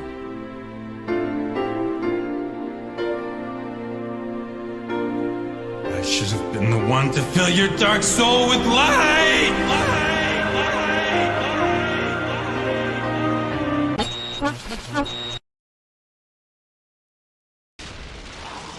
Am invincible! Get back here, Shocker! Shocker! You can't escape me! I'll chase you to the ends of the earth! I defeated you once, and I shall do it again! No, Magneto. I let you win before, in order to learn your plan, to trap you. But now the victory belongs to the Fantastic Four. Fool! Have you forgotten my invincible magnetic power? No mere weapon can stop me. With but a gesture, I can destroy it, or turn it against you. Behold! I'll make it leap from your hand, and make you its target. Now! Not this time, Magneto. This time I'm fighting for real. It's impossible! It cannot be! Nothing can defy my magnetic power! The Fantastic Four can. You're finished, Magneto. Surrender. You have no other choice. Why? Why will the gun not obey me? My power is gone. I'm helpless. Magnetism! It was my greatest weapon. Okay, Richards. We'll take care of him now. First tell me, how did you do it? How did you take away my power? I didn't, Magneto. I merely tricked you. You lie. I couldn't control your gun. You made me lose my magnetism. You're wrong. I just guessed that you'd overlook one simple thing. Your magnetic power only works on metal, like all magnets. But my gun isn't real. I made it out of wood, specially to fool you. Wood? A wooden gun? That's why your power didn't work. And it's why you're a prisoner of the police now. Take him away, men. A wooden gun. He tricked me with a wooden gun. We can't bust heads like we used to, but we have our ways. You got it. One trick is to tell them stories that don't go anywhere. Like the time I caught the ferry over to Shelbyville. I needed a new heel for my shoe.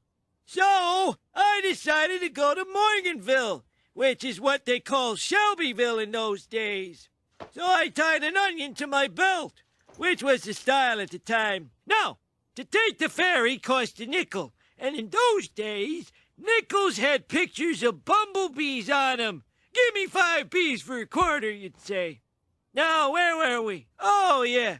The important thing was that I had an onion on my belt, which was the style at the time. They didn't have white onions because of the war. The only thing you could get was those big yellow ones.